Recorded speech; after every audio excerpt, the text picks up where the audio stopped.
Welcome back to the CoolFigurez channel. I'm your host, Jesse the Bat Madrigal, aka the Buff Collector. The information on this channel is intended for adult collectors and not children. And welcome to episode 41 of Coffee and Toys here on the CoolFigurez channel. As always, we will go over this week's Coffee and Toys Live. What is Coffee and Toys Live for those of you that are new?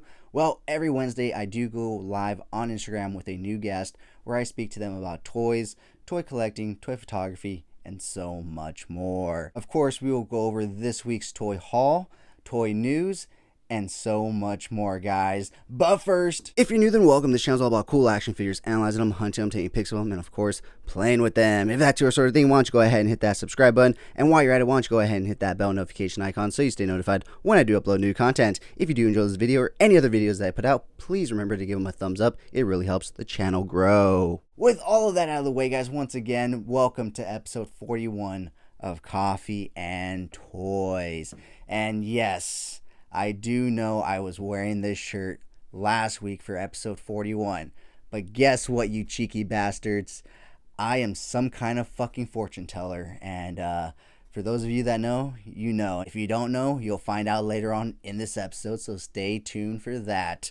But yeah, guys, super excited about this episode because of that in particular, but also because of this week's toy haul, which we will go into in a bit, but also this week's Coffee and Toys Live, guys. So let's go ahead and just jump right on into this week's episode with that. This week's Coffee and Toys Live episode was with the phenomenal toy photographer Papa Palpatine Photography. If you don't know who he is, if you haven't already followed him, go ahead and stop what you're doing right now, go to Instagram, follow Papa Palpatine Photography. I guarantee you will not be disappointed. So me and him had a great conversation on Wednesday about toy photography, obviously, toys, and Star Wars. We talked a lot about Star Wars, so if you are a Star Wars fan, definitely check out this week's episode, or just stay tuned to the end of this episode so that way you can see, because I always put Coffee and Toys Live at the end of my podcast, so stay tuned for that. But yeah, had a great conversation with him. I always look forward to his toy photography. He does some amazing work. He mainly does Star Wars stuff, you know, like he states in the interview. He's found that Star Wars stuff is what does best for him. If he does anything else, it doesn't really work out. So he does a lot of Star Wars stuff, but he also does crossovers, which is amazing. And that's one of the reasons I got into doing crossovers, was because I saw him doing them and I was like, I never thought of that. You can actually mix franchises with these figures because there's really no rules, you know? So yeah, that was super cool to get to talk to him. Once again, one of the first few toy photographers that I first discovered, you know, going into this hobby and stuff, when I first started seeing toy photography pop up on my feed and whatnot. So it was great to get to talk to him. You know, he is a phenomenal toy photographer, guys. He inspired me to do so much more with my own toy photography. He inspired me to go outside and utilize the natural resources that I have in my backyard for toy photography, and even incorporating atmosphere, aerosol, and smoke effects and stuff like that, because I saw him doing it and I was like, I need to start incorporating that kind of stuff into my work. And, you know, and that's the great thing about this community, is that that's how we can learn, build, and connect. You know, I feel like a variety of us, a very few of us, you know, started out with a background in photography, but I feel like the majority of us, even if you have a DSLR at this point, kind of started off as newbies and kind of learned and picked up stuff on the way, specifically for toy photography, which I think is absolutely phenomenal. So super awesome conversation that I had with Papa Palpatine Photography. So definitely check it out. Stay tuned to the end of this episode to check it out. But why don't we go ahead and talk about some upcoming guests for Coffee and Toys Live, guys. Super excited to be mixing things up and bring somewhat of a rarity to the show and to the collecting space. So as I stated before, you know, much like sports and, you know, car culture, you know, it's mainly dominated by men. There's a lot of guys. Our hobby, our community is also primarily men. However, there is a small percentage of females that do also partake in these hobbies, also collecting, you know, and I've reached out to a few of them and they've all been amazing and excited to come on the show and talk some collecting. And I'm super excited to announce that I will be having some female collectors on the show to help mix things up, get a different perspective, and you know, see what's what it's like for a female collector versus a male collector. I mean, like I said, we are a male dominated community, and if you look at it percentage wise, I mean, my YouTube percentage is 99% men and 1% female, and so it goes to show. So I am super excited to talk to them, and I hope you guys are super excited for those conversations, because those will be coming very, very soon, starting next week, in fact, because I will have Angi on, and then the following week is actually to be determined. I'm still debating whether or not I'm either going to take it off or have a guest on. I don't know why, I just feel like I need a week off, but we'll see what I do. I might just last minute ask someone to be on. But I've been meaning to reach out to Trevor 16Shooter again since I got into Hot Toys, ask him some Hot Toys toy photography tips and tricks and stuff. So maybe I'll reach out to him and get him back on the show for that date following Angi's appearance. And then the following week after him, I will be having Mandy Lynn on. So she is a Canadian toy collector. So she would be the second Canadian that I would have on this show. The first one being Jason B. Michael. I need to get him on the show once again too. Had a great conversation with him. But the following week after her, I will be speaking to the one, the only Sergeant Bananas. If you don't know who he is, guys, I highly recommend you checking him out. His toy photography is it's top notch, guys. His lighting, his atmosphere, like some of the pics he takes, it just looks so real and so lifelike, so lived in. It's so weird to say that these toy pics are so lived in, so lifelike, but they really are. He just does everything so well. So super excited to talk to him. I believe he actually also works for Super 7, so that should be exciting too, because I could probably ask him a few questions about the company. But after him, I do also have one other female collector scheduled, and that is Janine. So we will be speaking to her the following week after Sergeant Bananas. And then after that, I still am reaching out to a few different guests, seeing who's going to be on what date and whatnot. So super excited to talk to all these future guests, the female collectors, Sergeant Bananas, and whoever else I can get in contact with for those future dates. So with that being said, guys, let's go ahead and move on to, something before we talk about this week's toy haul, and that is the finale of Obi-Wan. Yes, so if you have not seen the series, if you have not seen the last episode, bow out right now until you see me turn this way talking about this guy, because we're going to talk some stuff. So I have one thing written here. I totally meant to rewatch the episode again and write down some notes so I had some more to say. However, I got super busy and I just didn't get around to doing that. So I have one thing written down, and that is not a happy ending. The ending of Kenobi doesn't feel like a happy ending. It feels like a conclusion, but it's not a happy ending, and obviously not, because we know what happens in the future. Obviously, the Empire thrives, succeeds, and spoiler alert for those of you that haven't seen the first few Star Wars movies. But and then obviously eventually Luke, gets his father to turn, and they defeat Palpatine, and then somehow Palpatine returned. So that's the process of it. But the story still felt complete, and I feel like it's in a place where it doesn't truly fuck with canon too much. Now, I'm not saying it doesn't. Don't get me wrong. It fucks with canon plenty. The whole Leia and Kenobi arc. It's like, okay, you're totally negating A New Hope. But then again, they totally negated the whole entire Star Wars franchise when they gave Rey the ability to force heal. And before you get on my fucking ass about that, let me break it down for you. Okay, why did fucking Anakin Skywalker turn to the dark side? Because he wanted to save Padme, right?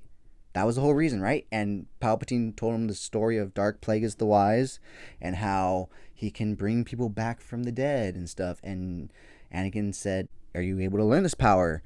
And Palpatine turns to him menacingly and looks at him and says, "Not from a Jedi."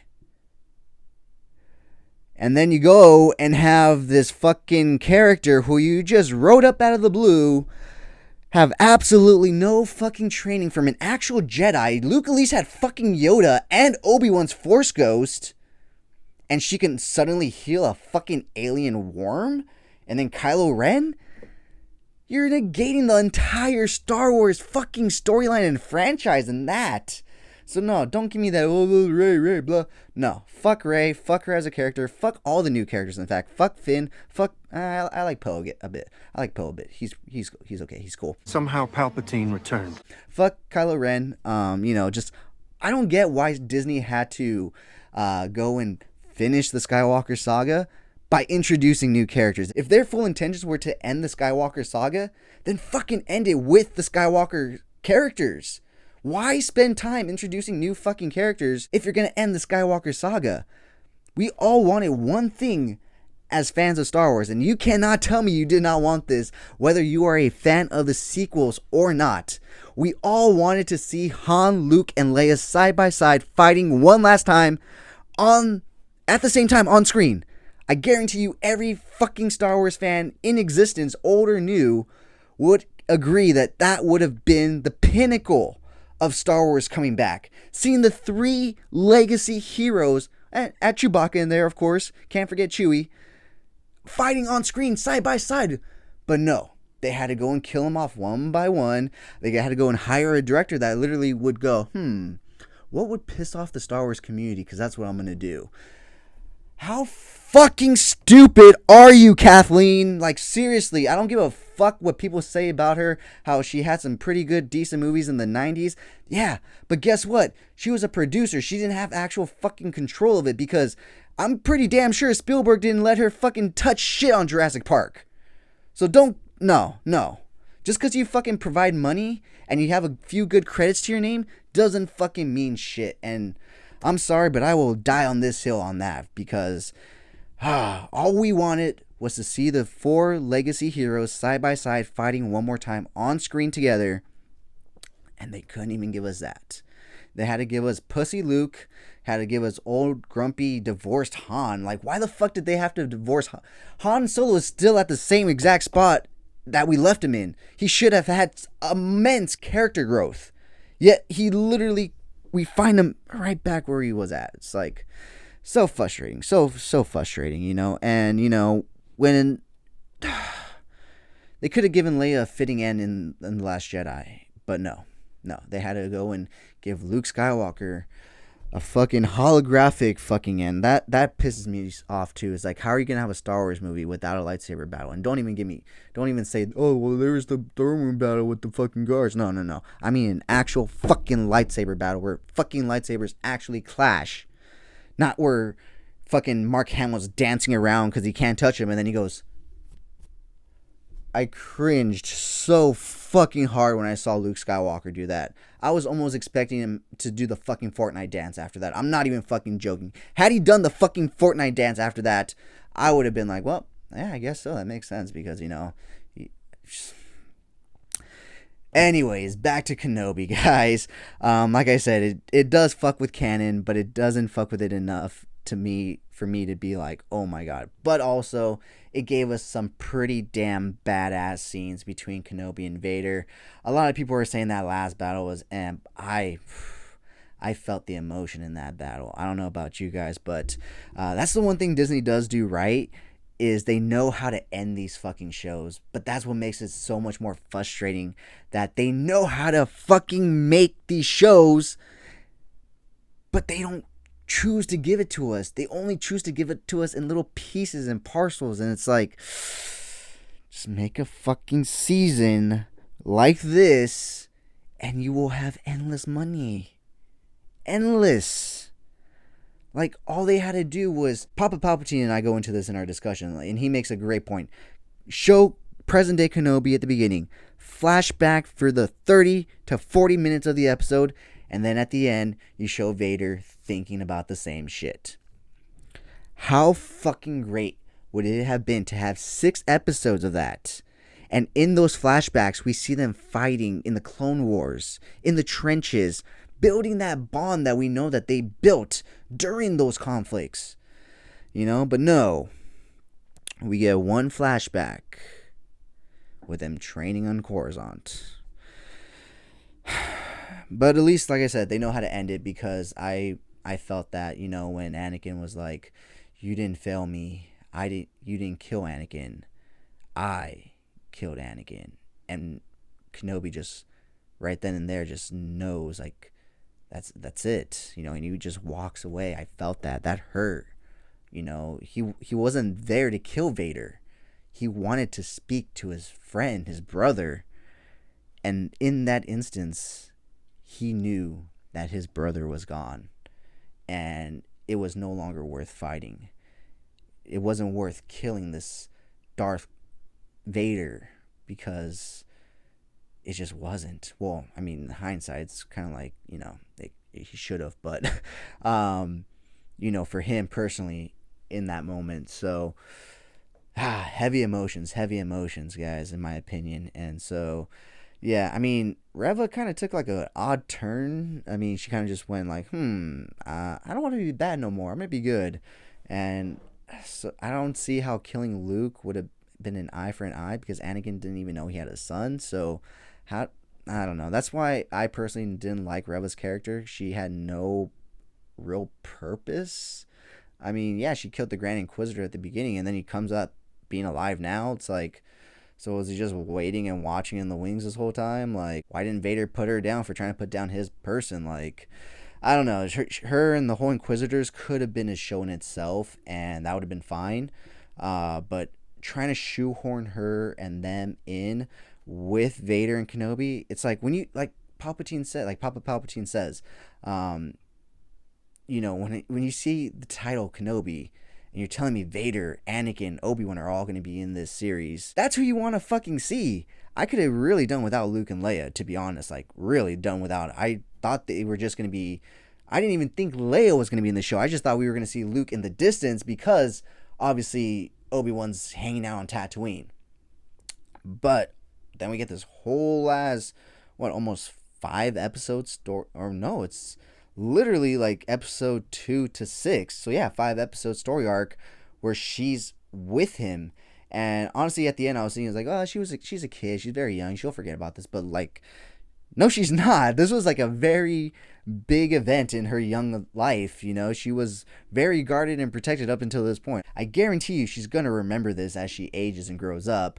And so the fact that, you know, in episode 4, she goes, you know, Obi-Wan, I need your help. Like, you're my only hope. Like, you served my father once and stuff like this. And it's like, you know him. Like, you should say, like, hey, remember that time we went on that space mission when I was, like, 12 or 8? Like, yeah, you know, well, I kind of need your help again, you know? So that's the biggest one for me, at least, personally. But anyways, like I said, they do know how to end it. They do know how to end these series, from Season 2 of The Mandalorian to Book of Boba Fett to now Obi-Wan. I did shed a tear for each and every single one of those season finales. I can admit it, you know. When I saw Luke appear, when I saw that X-Wing, that lone X-Wing, I was like, one X-Wing, what's that? And then I was like, wait.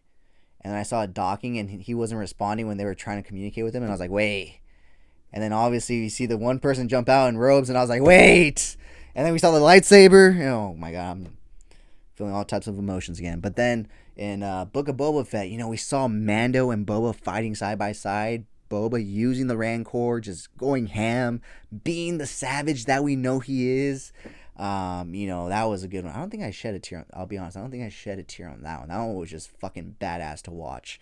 But then here on Kenobi, you know, that one, you know, really tugged at the heartstrings at the end when Vader and Kenobi were you know, really just having that, you know, moment at the end after Vader already had basically tried to obliterate Kenobi, you know, by just crushing him and stuff. So, yeah, I thoroughly enjoyed the last episode. The series as an overall, I will give a 6.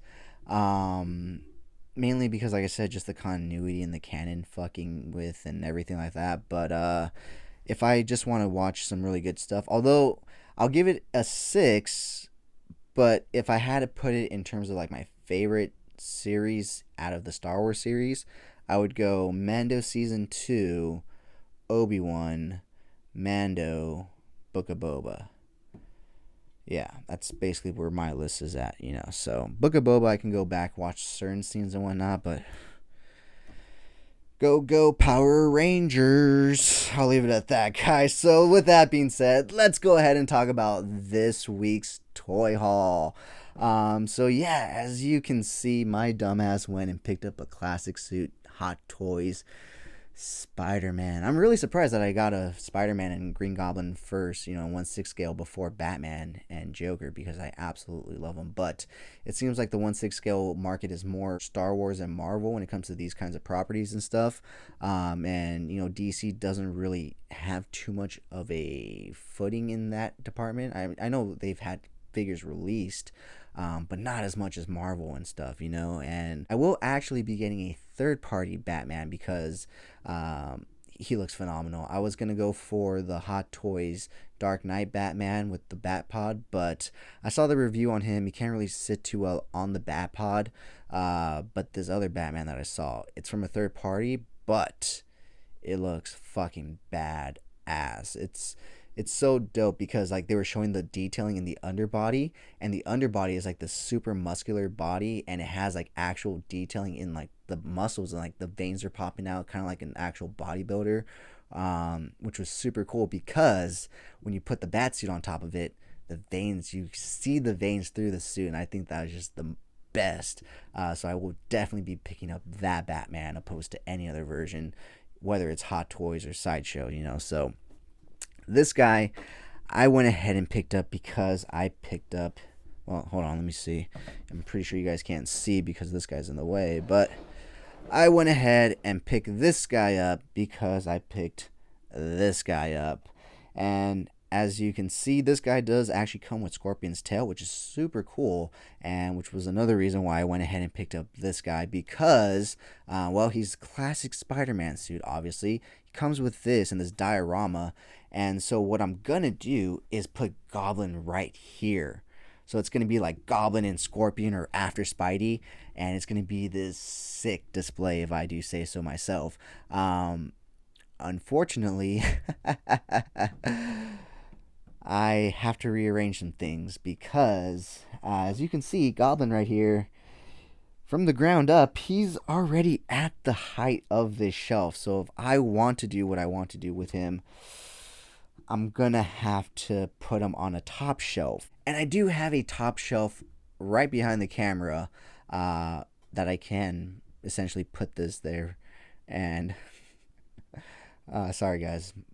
My dog's sleeping, and I just saw him wag his tail in his sleep, and he's kind of like running and stuff, so it made me laugh. Anyways, back to this. I could put it right there, but I kind of want it in my podcast studio, my live studio, so that way it looks good. And I feel like since I film at a distance, even my live shows, I feel like larger figures and stuff pop better anyways, opposed to like these smaller 6-inch figures. So what I'm thinking, and what I'm going to have to do, unfortunately, is I am going to take this guy out of here, obviously, because he's going to be a part of this display, but I think I'm going to have to dismantle my Batmobile collection right here and essentially try to move it to this one. Now, I don't know how well that's going to work out because it is hanging off the shelf significantly on the sides. And it works because, it's on the top shelf and doesn't have anything, blocking it. But I'm a little worried, but we're going to have to see where and how it goes because, these things are fucking huge. And the other thing I am going to say is I'm going to try and put these guys in different poses every week. Hopefully, I can try and do that if I can remember. Although the Kit Fisto and the Plo Koon are going to stay the same because they're essentially 17-year-old figures, and their articulation is 17 years old. So they don't get too much articulation or different posing in them and stuff, much like you would out of these newer Hot Toys and Sideshow pieces. So the newer figures will get reposed and whatnot. This guy's definitely gonna have to constantly get reposed because his suit is one of those suits that you just cannot keep posed for so long, or else it will start to like crinkle and crack and stuff like that. So I will keep him in poses for a week. I've heard that I think base time is like a month that you should keep him in the same pose. Like after a month you should move him around. So I think changing him every week would be really good, you know. So yeah, that is basically an update a bit on that. So yeah, I want to put Goblin in this display with him, with Scorpion coming out right here. It looks super cool. The only thing about this is I did buy it on eBay, so I don't have the ability to really return or get an exchange. I don't know if you guys can see, but the diorama piece right here is a little damaged. The paper is lifted, but I feel like a little glue and it'll just sit perfectly down and we'll be good. But yeah, this guy is super cool. I still need a Spider-Man Mezco, but yeah, this guy will do for now, I guess. I do love that he's this classic suit. Although I do wish they would have gone with a more cloth, soft goods bodysuit opposed to this rubber one. I do understand why they went with it, you know, to catch that sheen and shine and bright, you know, saturated colors. But like I said, you just can't keep them posed up for too long like this. So I really wish they would have gone with a cloth, soft goods suit. But it is what it is. Like I said, I think as long as I constantly move around his posing, he should be good. But yeah, so expect some stuff to change in next week's episode. I was actually going to start dismantling it before this week's episode, and then I realized he's going to be on the table. So I'm going to have like an empty hole right back there. And I was like, nah, let's put that off. We'll wait. And then we'll do it once we're done with this episode. But yeah, I will say I'm not the biggest fan of the base that it comes with, or the way that this is set up, because you need the base. And so I'm kind of like, shit, I don't like the base, but I need the base for the diorama. So obviously I'm going to display it with it and everything, but it's just like, fuck. So yeah, this diorama is actually really cool though. You know, it's actually really thick cardboard. It's much like, I guess, like a cover of a book. That's like the thickness I can at least gauge it by. But the shattered window is really cool. These holes in the wall are really cool. There's even some detailing on the inside, like a wall plug and everything, so it actually looks like an interior. So if you want to flip it around, I guess you could, but I think it looks cool this way, you know, especially with the scorpion tail coming out of the window like this, and then it looks like Spidey's webbing away and stuff. I probably should have put a spider web in his web shooter right there, but it is what it is. So yeah, I think this is the last 1/6 figure for a while for me, at least. Gotta kind of recover from my splurge. As you can see, it went from 0 to 100 in like a month. Even I caught myself going, okay, you need to fucking slow down, you know. I need to sell my pop collection first. I need to sell my Power Rangers. What else? I think my McFarlane's, I'm going to let go of the majority of those. Yeah, once I do that, you know, I can get back into looking at which other ones I want to get. I'm pretty sure the next one I will be getting is that Batman that I was talking about. And then I still need to get, obviously, a Joker. And I saw a Two-Face that I do want, so yep. So yeah, that pretty much wraps it up for this week's toy haul. Not too much. I don't think I will have anything for next week's toy haul because one, like I said, I'm done with 1/6 figures for the time being, so I can recover, save up, but also because I'm not necessarily hunting anything right now. I mean, maybe if I come across the Starro Build-A-Figure second piece, but I honestly just haven't even gone to Target. I've driven by and been like, I should stop by and check, and I'm just like, nah. I want the Starro, but then at the same time, I'm like, I don't want that figure. But it's just, I think that's the only thing I'd be hunting for in stores. There's nothing in terms of Black Series that I'm actually looking for. There's nothing in terms of NECA that I'm actually looking for. So yeah, I'm pretty sure at this moment it would only be that McFarlane Starro Build-A-Figure wave that I'm actually interested in any kind of figure or anything. But yeah, even then I'm just like, eh. So I don't think I'll have anything on the table next week, unfortunately, unless my dumbass goes on OfferUp and spends money that I really shouldn't be spending. But with that being said, guys, let's go ahead and move on into this week's toy news. Starting off with, of course, my personal favorite, Mezco toys. And yes, like I said at the beginning of this episode, I know I wore this shirt last week, but I am some kind of prophet, guys, because Mezco Toys went ahead and finally answered millions of prayers and gave us a re-release of the Pink Skulls. Yes, and it is already sold out. So unfortunately, if you missed out, you missed out. There is a waiting list that you can join.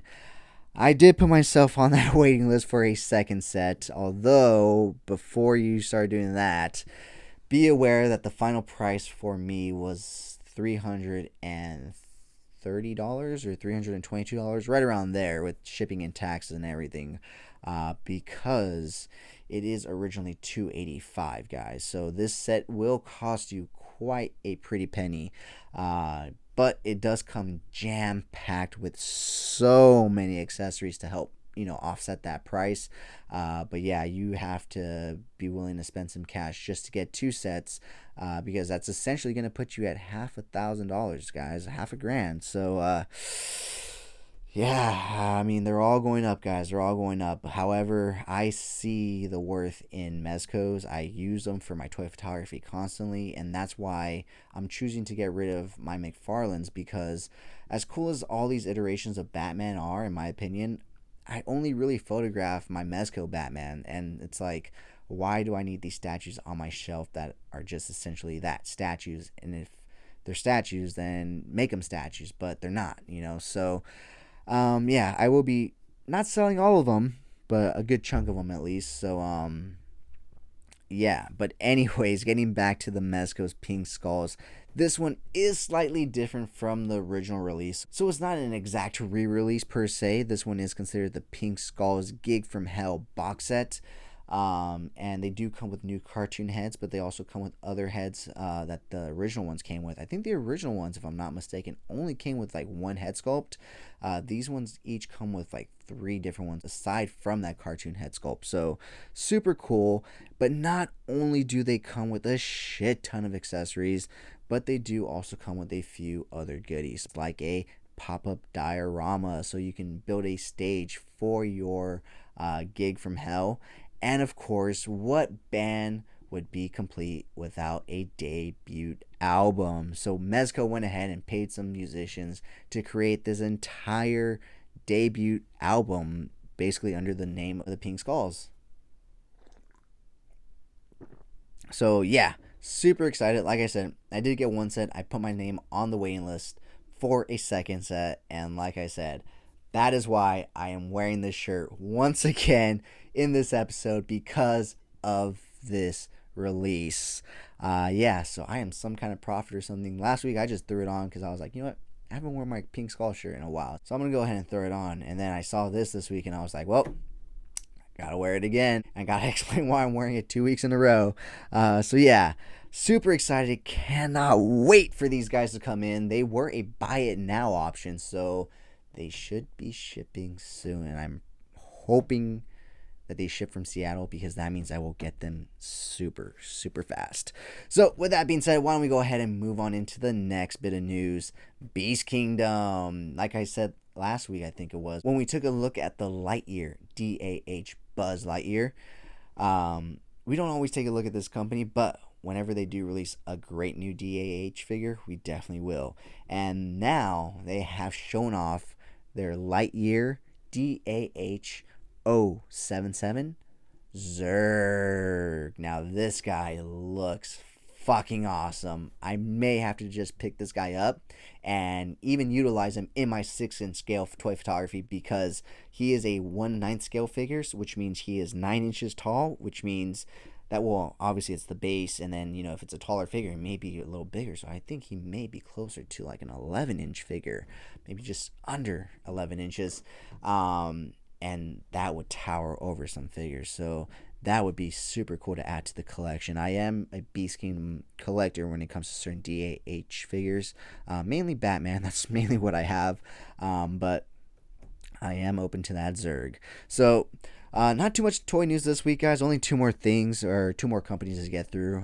Once again, a very slack week. But once again, I feel like they're gearing up for Comic-Con. And also, I think just collectors in general are really slowing down, and they themselves are seeing it. I feel like we are really starting to speak with our wallets at this point, and being picky and choosy is really showing toy companies like, maybe we can just throw out this bullshit and they're just gonna eat it up and buy it. It's just gonna sit on the pegs. I mean, look at Marvel Legends. Fucking, they're not even at Target anymore. I mean, literally, Shang-Chi, Eternals, and Doctor Strange, those three waves essentially killed Marvel Legends at retail. And you can't deny that. Like, literally, they were sitting on pegs, clearancing out like a week after they were hitting pegs, which makes absolutely no sense. But, yeah, so type F in the chat down below to pay your respects. But anyways, let's go ahead and move on into McFarlane, because they did announce 2 new McFarlane.com exclusive gold label figures. The first one being Arkham Scarecrow. Now this guy looks amazing, I have to admit, and I am excited for this guy because we don't have many DC Batman villains in this line. I mean, we have Joker, we have a Bane, we have a Clayface and a Titan Joker. We have the Justice League Apocalypse and Steppenwolf, but we don't have like a Two-Face. We don't have a Riddler, a regular cartoon or comic accurate Riddler, not a movie Riddler, which is good. Don't get me wrong, but you can tell that was just pushed out there because the movie, But if it was up to Todd, I guarantee you he would not have made a Riddler figure. So a Penguin, an actual Penguin figure, once again, not the movie Penguin. So I'm excited for that one. I may have to pick them up, even though I said I'm going to be getting rid of most of my McFarlanes. There are still a few that I may pick up here and there if they really do look good, if they really do fit into my collection, and if I can use them for some really cool toy photography. This next one, however, is a complete and easy pass for me, and it is the Pink Jacket Red Hood. I am down for pink skulls. I am not down for a Pink Jacket Red Hood. And just lift the fucking ban, Warner. For fuck's sake, give us our fucking guns. Anyways, moving on to the last bit of news, guys. It is some Star Wars news, and remember that new sculpt that we've always wanted for Commandos, Clone Troopers, Jedi, figures that we actually care about. Well, say less, because the pre-orders for the Ned B droid all new sculpt are up now. Yep, they listened to you guys and gave you all a new sculpt in the form of some fucking droid that makes an appearance in Obi-Wan. Hasbro's gonna Hasbro, and well, that's one of the reasons why I have decided to slowly edge out of the Black Series. I have not pre-ordered a single figure from these new Kenobi reveals. Not a single one, guys. I haven't even picked up Echo, from the Bad Batch. Like, I've seen him multiple times. I've come across him multiple times, and I'm just like, I'm done. Those lack of accessories, those lazy paint apps, those lazy re-releases and everything, it's just, I'm done. I'm done with them. So, yeah, that's just me. Like I said, much like with McFarlane, if it really does catch my eye, if it really does please me, I'll pick it up. But if not, it's going to be an easy pass for me, and I'll save my money for more premium figures that come with a lot of accessories. And like I said, I'm not going to collect Star Wars figures, obviously, but I may not collect 6-inch Star Wars figures. I have plenty at this point that I don't think I could ever run out or complain about not having enough for toy photography. I mean, I have shelves full. So, yeah, guys, with that being said, that wraps up this week's toy news. So yeah, thank you guys so much for joining me for this week's episode. Obviously, the episode is not over yet. We do have Coffee and Toys Live coming up after this portion, so stay tuned for that if you're interested in watching my interview with Papa Palpatine Photography. But as always, guys, thank you so much for taking time out of your busy day to watch this episode. Thank you to all of you that have hit that subscribe button. We are now over 900 subscribers, guys. Can you fucking believe it? I know I can. So thank you so much, guys. Thank you. Because as I always say, I'm sure you guys are probably tired of hearing, if it wasn't for you guys, I'd be, just a grown man talking to myself about toys. So thank you so much for those of you that like, share, comment, subscribe, all of that. And yeah, guys. With that being said, that wraps up episode 41 of Coffee and Toys. Like I said, at episode 50, I will be doing a giveaway, so let me know down in the comments below, what do you want the giveaway prize to be? Do you want it to be a vintage collection figure, a Black Series, a DC Multiverse, a Hot... No, I'm kidding. I can't do Hot Toys, guys. I'm sorry. I can't do Mezcos. Those are a little too much out of my price range for a giveaway, at least. So anything between $20 and $35-$40. So NECA Ultimates are up for grabs, as long as I can find them in store for retail. No fucking, oh, I want some turtles. Like, so do I. With that being said, guys, thank you so much for watching episode 41, and stay tuned for Coffee and Toys Live episode 20 with Papa Palpatine photography starting right now. All right, guys, welcome back to the CoolFigurez page. I'm your host, Jesse the Bat Madrigal, aka the Buff Collector, and welcome to episode 20 of Coffee and Toys, where I will speak to a new guest every week about toy collecting, toy photography, and so much more. This week, I would like to welcome a phenomenal toy photographer, Anthony, aka Papa Palpatine Photography. Thank you. Appreciate it. I'm glad to be here. How's your week going so far, man? Not bad. I can't complain. I'm alive. I'm kicking. I feel that. So, what exactly got you into collecting, man? I see you have a bunch of collectibles behind you, so I'm sure you've been at it for quite some time now. It's actually interesting. It was through my son with the Star Wars 375. Once he started getting older and getting into Star Wars, started picking them up. Started getting more, started going on eBay, and then, just started going through the motion, and spent a lot of money, got him going, and then I was introduced him to 1/12, and it took off from there. So this isn't something that you carried over from your childhood, it seems like. There was a gap. When I was younger, I was into drawing comics, was into collecting comics, had all the what would be considered now Marvel retro. So, but there was a big gap between then and now, so it wasn't consistent. So are there any lines that you collect now that you would say you collected back then? Transformers, G.I. Joe, Hasbro figures, essentially. Sounds good. Do you see that you find yourself leaning more towards those vintage figures that you had as a child, or more towards those newer ones with the better and updated articulation, paint decos, sculpts, and all that? I mean, I like the newer versions of the stuff that they had from the past, for sure. Like the Mafex X-Men that they're coming out with now from, the original 90s show. Yeah, man, I like those a lot because I collected them, so it's nostalgic for sure. But I definitely like the newer models versus, the old ones. Mm-hmm. So obviously by your name, we know that you are a big Star Wars fan. And as you said, you kind of got into collecting through 3 3/4 inch Star Wars figures with your son and everything. But what other lines do you find yourself collecting now? Besides Star Wars, G.I. Joe, Predator, Aliens, Transformers. I am collecting the Super 7 Thundercats. Basically, most of the shows I grew up watching as a kid in the mid to late 80s. It's stuff I'm going through now as they come out, and I'm collecting, regardless of, what brand it is. I don't have any strict allegiance to, one toy company. It's, if you make it and I like it, I'm getting it. Yeah, it's kind of like a good way to do it. It seems like every company does something a little better, even within the same line. Like if you look at SH Figuarts and Black Series, some Black Series figures are great. Some SH Figuarts figures are a little better sometimes. You know what I mean?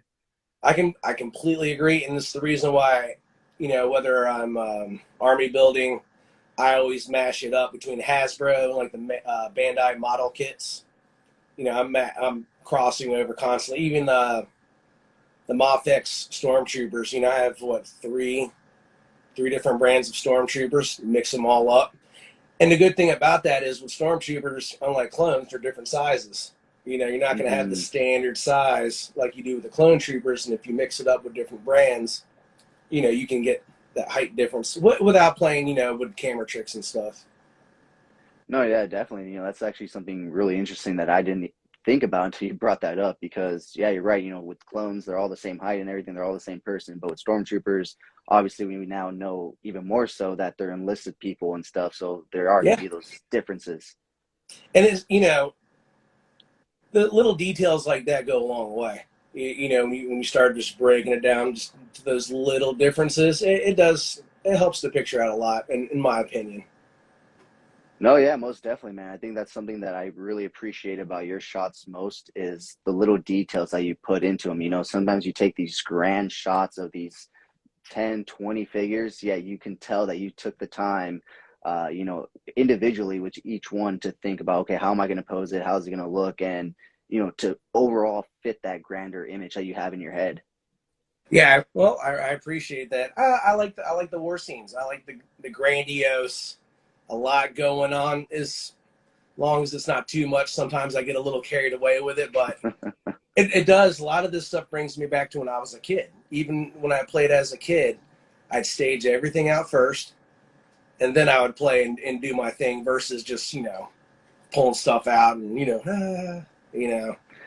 No, yeah, I totally understand. I was the same way, man. I always joke like I'm not artistic at all. I can't even draw a stick figure, but one thing I was able to do growing up is, display my toys in a way that was pretty impressive because my mom would always come up and be like, "Wow, that actually looks pretty cool."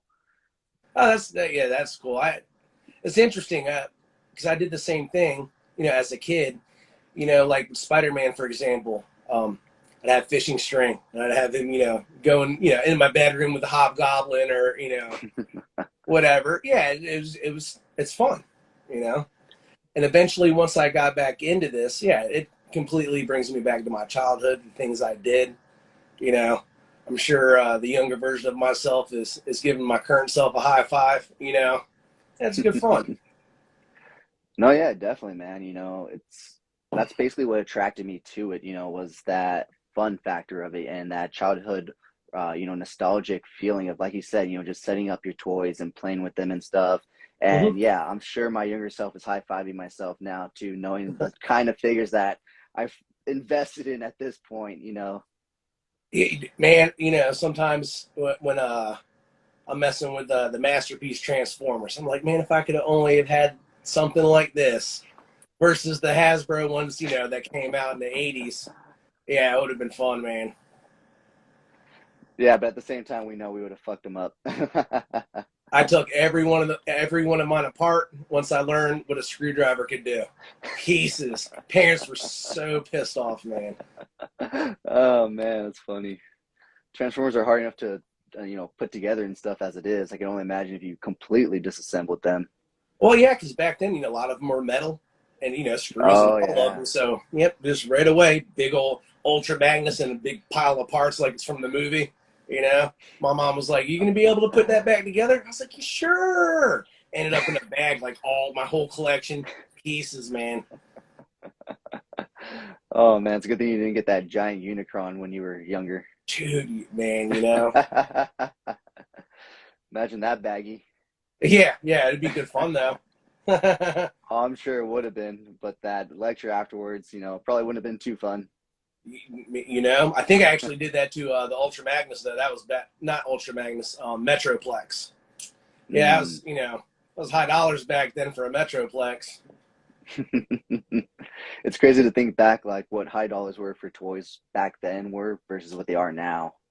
I remember when I started collecting and going just from the 375 to the 112 and saying $20 for a figure.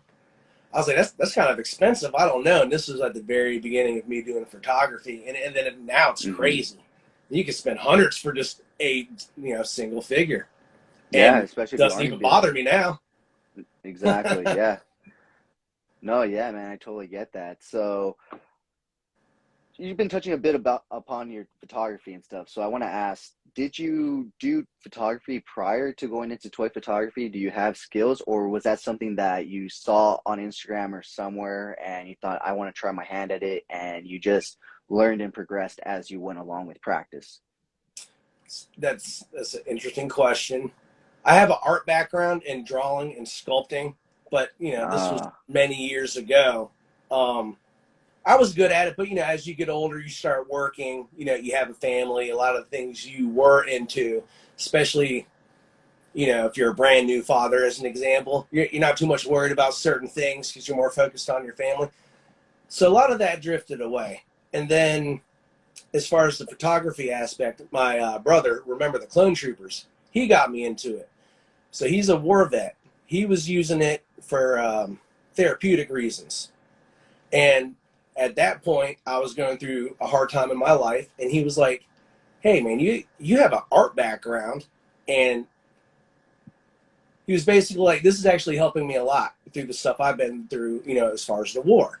He was like, you should give it a try. I was like, all right, and I started with an iPhone, I don't know if it was a 6 or an 8 at the time, with a cracked screen and some dollar store lights. And, just it progressed from there. The more I did it, the more I started enjoying it.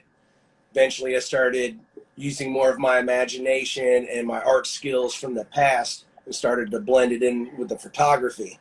The photography part took a while just because of the lighting, learning what to do with lighting and how to position the camera, at the right angle so it doesn't actually look like they're, you're just taking a picture of some toys, No, yeah. So it was a progression, it took a while, but self-taught on the camera. Did watch some videos like Peter McKinnon on YouTube. At the beginning, I watched a lot of his stuff, as far as lighting, because lighting really it's key. Even if you pose a figure in a simple way, just standing there, you can get away with it if you know how to position that camera, and then 100% the lighting aspect of it. And that's what took the longest for me personally to learn, was the lighting without having someone to talk to, and hey, what should I do? Yeah, but that's how I got into the photography aspect. No, that's great, man. And I'm happy and glad that was able to, help your brother out and stuff. And also you in turn, And yeah, I have to agree. The lighting aspect is absolutely the hardest part. And it is definitely the key to making a photography or a picture look like an action figure just standing there versus an actual human, in that photo. Yeah. Yeah. Yeah, I drifted off into the lighting aspect. But, as far as like therapeutic, and it, for anyone out there that might be going through some stuff, even if you're not good at photography and you're not good at art, what it helps do is, silence your mind if you're going through some stuff. You have something to focus on, lets everything else in the background just fade away. And it's, it's a nice break. So therapeutic purposes, it really helps out. In my opinion, it helped out a lot. So, just for anybody out there that might be going through some stuff, it did wonders for me, that's for sure. No, yeah, I definitely agree with that. I find myself getting lost and losing track of time when I do toy photography because of that. You're so focused on that image in your head, trying to manifest it in front of you. You have to continuously mess with the figures posing, the lighting, especially the angles of the camera. And next thing you know, it's 4 hours later and you're like, shit, I haven't even actually taken the photo. That's actually 100%. People ask me how many hours it takes for me. If I'm doing an inside shot and I'm actually using diode pieces and just mashing stuff together, it can take 4, 6, 7, 8 hours sometimes just for one shot, and you wouldn't even think it really took that long to do that. Yeah, man, especially depending on how picky you are. You can be just moving a figure over just a little bit, And then you knock everybody over. Yeah. Well, at the beginning, yeah, I went through all that, setting stuff up. Everything would collapse, whether it's the wind or me bumping something. And then I started using the tack. I would just put some tack in their feet. Bam. I'm never going to get frustrated again. Shit, I need to buy some. Dude, this stuff works great. So this particular kind I get from Home Depot. It's the Gorilla, like the Gorilla Glue, but it's the Gorilla Tack. Stuff works great, especially if you don't want to worry about your figures falling over. A little bit on the bottom of their feet. You'd be surprised what you can get away with without having to use wire by just having tack on their feet. Well, thank you for that, man. I definitely will be going to Home Depot tomorrow. Takes a little while to knead up, but it's almost like the older it gets, the better it works. So you're going to have to knead it for days to get it to the point to where it holds well. But after that, it's gold. It really is. To not have to worry about wire and editing that stuff out, regardless of how you do it and what app you use, the less you have to mess with in a picture, the better. So I totally agree. I totally agree, man. And that's my personal opinion, at least. No, it's an opinion from two people because, yeah, I agree. You spend so much time on a photo and then you spend that much more time editing it to make sure it looks good enough for you to be happy with it, especially considering all the time you spent on it. And, yeah, if you don't have to worry about, editing out little stands and, oh, shit, this is the final edit and I still see a little bit of the stand right there. Like, if you can eliminate that issue, that's the way to go. Yeah, it's helpful. It's definitely helpful. No, yeah, definitely, man. So, what are some of your favorite lines to shoot in terms of toy photography? I know you mainly stick to Star Wars. You do a lot of Star Wars, but you also do some different stuff here and there. So besides Star Wars, obviously, what other lines do you prefer or lean more towards shooting? I was going to say lean more towards, and it's basically the mashups. It's something. So on my channel, if I put anything else up but Star Wars, it doesn't matter. It could be a masterpiece shot that I've done. It never does well. So I'll just sneak them in once in a while. But it's all Star Wars. So even when I branch out, the most popular ones that I do would be the Predator mashups with like the clones or the Stormtroopers. And then the same thing with the Xenomorphs from the Aliens franchise. They actually mash up pretty well. And, it adds a different element. So, yeah, it'd be the Predator franchise and the Xenomorph franchise, or the Aliens franchise, as far as branching out. So then let me kind of rephrase the question in a better way then. If you were able to post whatever you wanted to, what would you lean more towards if you had more freedom to just shoot absolutely whatever you wanted to that day? Probably Transformers. And that's just for a nostalgic purpose of when I was a kid. Yeah, if I could grab anything off the shelf that was just completely random and it wasn't Star Wars, it'd be Transformers for sure. And that's purely because I was there when the cartoon first came out. And that was just something that just blew us away when that cartoon first came out. I was like, transforming robots? That's pretty cool. So it's just more of a tribute to my younger self. That's great, man. Have you ever done a Star Wars and a Transformers crossover? No, because of scale. I'm so picky. The only way that would work out for me is, if I had little miniature, Star Wars figures to make the scale. And I guess they do have 3 3/4. In perspective, because you think about, like this guy right here. If I could find a bunch of Star Wars figures this size, it would scale. And this is probably about 1.5 inches, maybe 2 inches tall. It would work out good because it would scale with the Masterpiece Transformers, and I'd be more inclined to do it. 375 would work if I use more perspective. But, yeah, with Transformers, that's like one franchise, for whatever reason, I wouldn't want to mash up. It's like it's its own thing. I like how it is. I don't want to mess with it. I totally get that, man. But yeah, that's interesting. Yeah, how like those scales really wouldn't scale up in that sense because a Transformer would be gigantic compared to any Storm or Clone Trooper. Yeah. Yeah. Which, so yeah, if you could find some 2-inch ones of like Clone Troopers and some Clankers, and to do like a Clone Wars scene in like a trench, and you have your Decepticons and Separatists on one side, Autobots and the Republic on the other. That would be sweet as long as you could scale it up right. I actually like that. I'm Yeah. actually going to go look online to see if I can find some miniature figures now. I think maybe if you can't find them, the only other way would be to Photoshop it. Yeah, but I'm actually thinking about giving that a try now. Just talking it out with you on this. That's interesting. Hey, That might actually be pretty cool. well, I'm happy to be part of that process, man.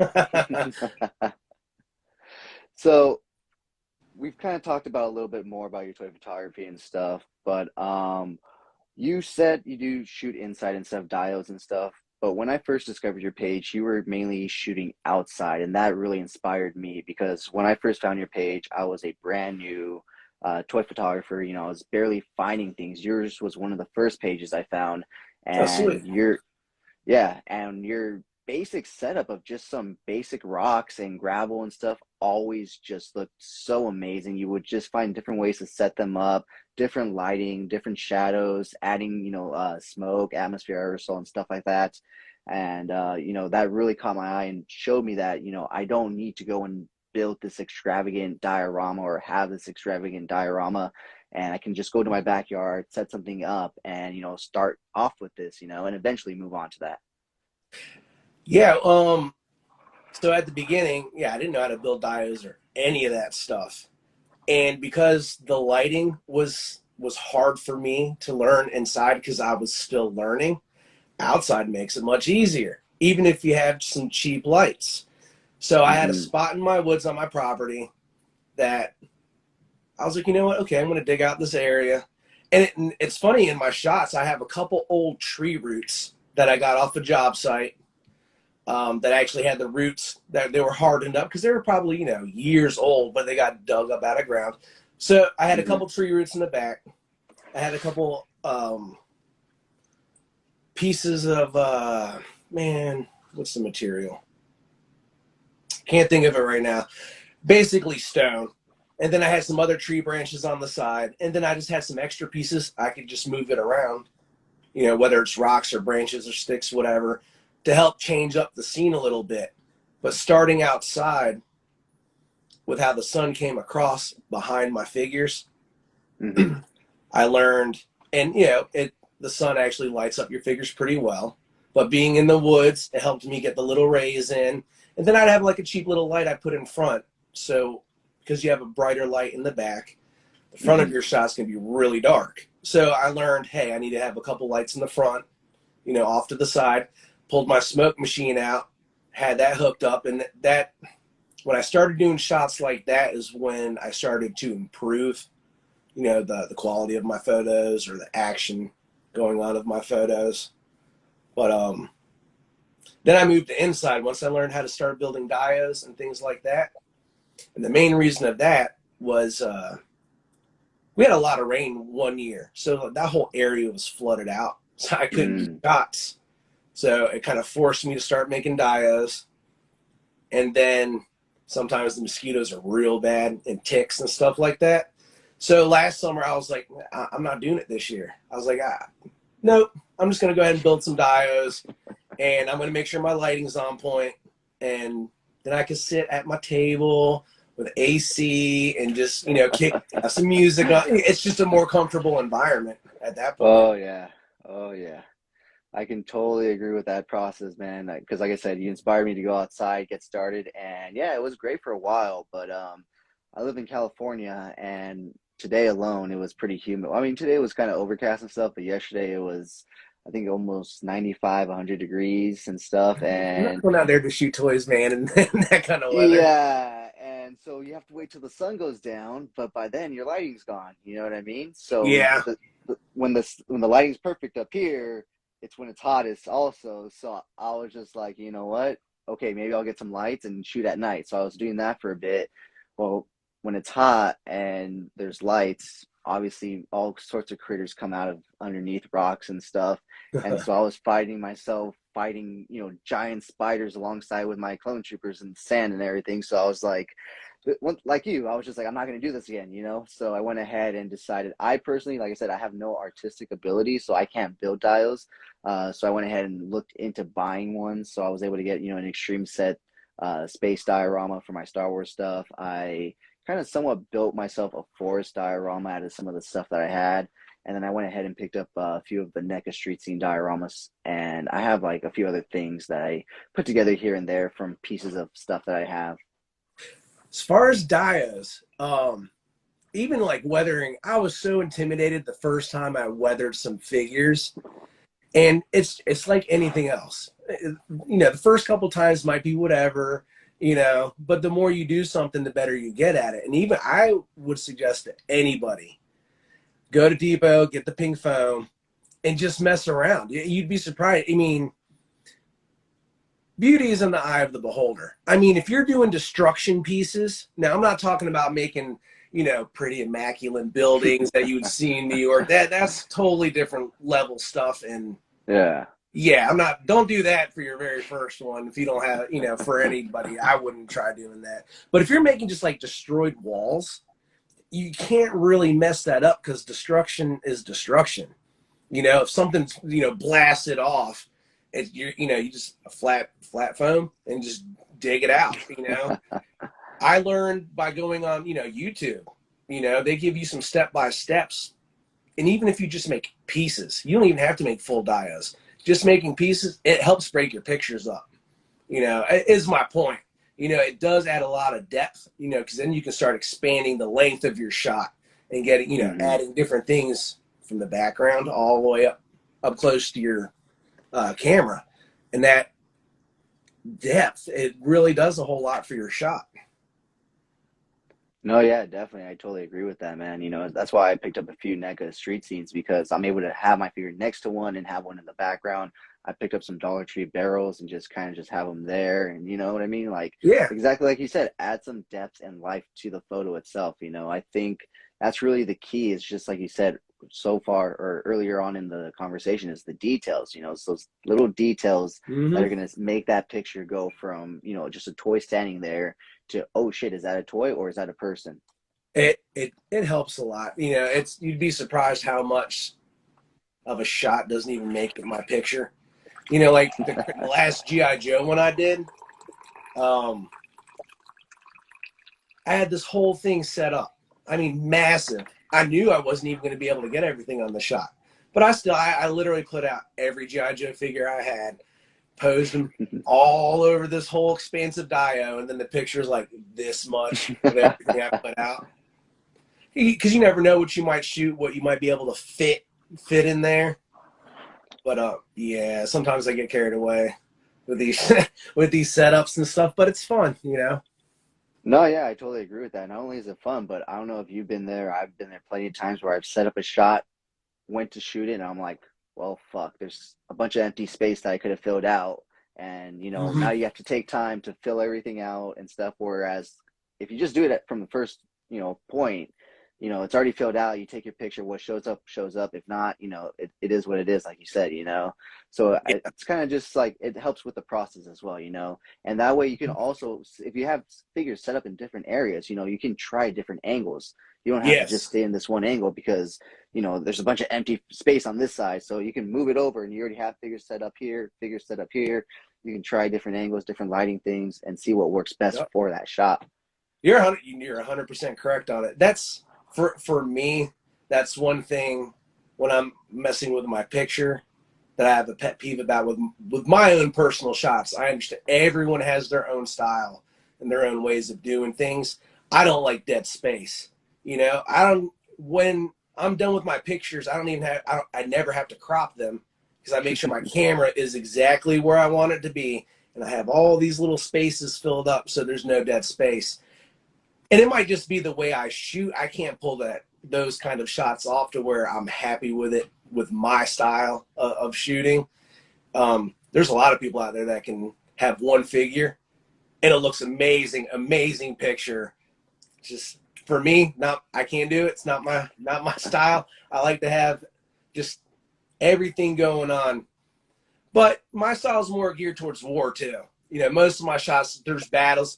I kind of see my photography through a filter of Saving Private Ryan. That's how I shoot. I definitely get that, man. Yeah, when I'm doing my shot, it's gritty Star Wars shots, stuff I would love to see at least one time from Disney. Give me one rated R Clone Wars in the trenches style fighting. You can put it on Hulu, and No, I totally the agree, man. money I they think would that's make what from all it, we man. want. I think that's what everybody wants, man. To be honest, it's just that. I mean, honestly, they could make so much money off just a series, like a Clone Wars series. So much. Like, come Well, on. I know, like Deadpool, because they own Marvel. Anything that's rated R, they just put it on Hulu. So just look, man. You know how much money you can make off the merchandise. You do one Saving Private Ryan style Clone Wars. Maybe throw in lightsaber battle at the end, but it's gritty. Mass casualties. You actually see everything. You wouldn't be able to make enough toys. They would not be able to make enough to keep on the shelves, man. And I it'd be totally sweet agree, to rated man. R Clone Wars, anyways. Oh yeah, I think Disney doesn't realize how many fans or paying fans also on top of that they have in the adult demographic. Just as much as they have kids, they had about 2 to 3 generations at this point growing up on their stuff in Star Wars. So at this point, you have a large demographic of adults willing to watch and pay for this It's kind of almost content. it's almost all adults. Look, man, our generation is different from the new generation. Disney, they're online, man. They're playing games online. They're not most kids don't play with toys anymore. Maybe when they're really young. But as they're hitting 8, 9, 10, 11, 12, and the way society is today, they're on live. They're doing that kind of stuff. So my point is, it's all of us who are playing with those toys, figures, whatever merchandise from years past. We're the ones who buy the stuff now. And all I'm asking for is one movie. That's it. You give me something that's not Disney-fied and rated R, and like I said, they'd make boatloads of money. No, yeah, I definitely agree, man. I totally agree. Like I said, there's a huge demographic right there just waiting for that, like just like you want it, I want it, and so many others want it. I mean, it feels like nowadays we've made everything dark and gritty, but Star Wars. it's the truth. No, I mean, Star Wars is great because the story. I'm all about the story. But what I'm saying is, I just want one Star Wars gritty movie where the storyline doesn't have to be very intricate. Just a bunch of clones, bunch of grunts in the field, and it's just savagery everywhere. That's it. All action through the whole thing. Maybe a lightsaber battle somewhere in the middle towards the end. And they can make it like DC does their Black, like with the Joker. It's not canon. Do one that's not canon. You can throw all kinds of Jedi in there. It can kind of like fade into Order 66 and nothing has to match up. But the action's there and it's gritty. It's more realistic. Yeah. Yep. No, no, yeah, definitely. I think that would be a great, movie. Like you said, a Saving Private Ryan style. Maybe if they're like going to save a captured Jedi from Grievous or something. I feel like that would be a really good, movie storyline. And then at the end, maybe they don't even all make it out alive because Grievous kills them all. Or if they actually, man, that would be sweet. Because as you were saying that, I'm like, man, what's something they could fill in the gap? The beginning of episode 3, when we're watching the battle above Coruscant, all they have to do is, the Clone Wars 2D, when Grievous was going down there to get Palpatine, and big battles going on. Everyone had overpowered, force abilities. Make that rated R. Give me that. You can make it canon, especially with Grievous just rampaging through clones, and then just punching through heads. Yeah. Seeing everything. They're just stomping on people, and they're kind of like I don't know if you watch The Boys on Amazon. I don't. Oh, my only point of bringing that up is how brutal it is, and you actually see a superhero punch through somebody, and it shows everything. Yeah, I could see that with Grievous rampaging. Yeah, that'd be dope. I like that a lot. Oh, if Disney's listening, I doubt it, but that's millions of dollars are living on the table. Yeah. Yeah, they'd make a lot of money, brother. I can tell you that. No, yeah, definitely. So before we continue on with the questions, man, we have a few comments here in the section that I've kind of not been ignoring, but trying to just kind of like save up. So, someone actually mentioned that Mission Fleet might work for that Transformers picture of yours. Mission Fleet? Never heard of them, but I will definitely check it out. It's actually a Hasbro. Really? It's Hasbro, so it's more aimed towards like younger kids. I have like one Mission Fleet. I know what I know exactly what you're talking about now. Because that might work. Well, I appreciate that. I'm gonna check it out. Yeah, that was from Star Wars Stormtroopers. So thank you for him for suggesting that. Appreciate it. And then, another question from him. He asked, which app or program do you use for editing your pictures? I use, let me see, I have to think about this. Photoshop Express. I use PicArts. I use Warble. Sometimes Lightroom. I mean, it just depends. Like, I only go into Warble or Lightroom if I'm doing stuff with lightsabers. If I'm not messing around with lightsabers, it's almost always Photoshop Express and PicArts, if I'm remembering that app correctly. And I use PicArts for cloning out wire and stuff like that. But all my adjustments, whether it's like exposure, stuff like that, that's all Photoshop Express. Just because I like the tools in it, not for any specific reason other than that. It's what I learned on. So now that's what I can consistently use. And like with Warble, if you pay to get their watermark off, and then they have 3 Star Wars packages on there, you can find a lot of cool stuff on there once you pay them and unlock them. They, without a doubt, have the best lightsabers. I don't care what anybody says, unless you're making it on the computer yourself. I'm sure those are fantastic, but if you don't know how to do that and you're doing a shot with a lightsaber, Warble's the way to go 100%. Sounds good, man. Definitely have to check that out then, because I use a app called Saber This, and it's a hit or miss. It works sometimes, not always, but I'll definitely have to check out Warble then. No, that's good stuff, man. So the next comment is from Hip Hop Nerd. He says, I tell my wife all the time the only reason action figures still exist is because adults buy them. So he agrees with you on that too. The only reason. Dark's Collection says, when G.I. Joe Resolute came out and it was gritty and had some killing, I was pretty happy, but I want to see something similar. So something similar to that. I don't know if you've seen that. What G.I. Joe series was that? Resolute. See, I didn't watch. There was a couple of them I didn't watch because I didn't personally like their style or their representation of the the characters. It just came down to style, how it was drawn. That's really it. I watch a lot of anime, and what pulls me to it is I like their personal style. And it's not a knock against any creator, because when it comes to art, beauty is in the eye of the beholder. It's all, what you like yourself. So if I don't like the animation style or how it's drawn, whatever the case may be, I can't watch it, even if the story is good. I agree, man. I agree.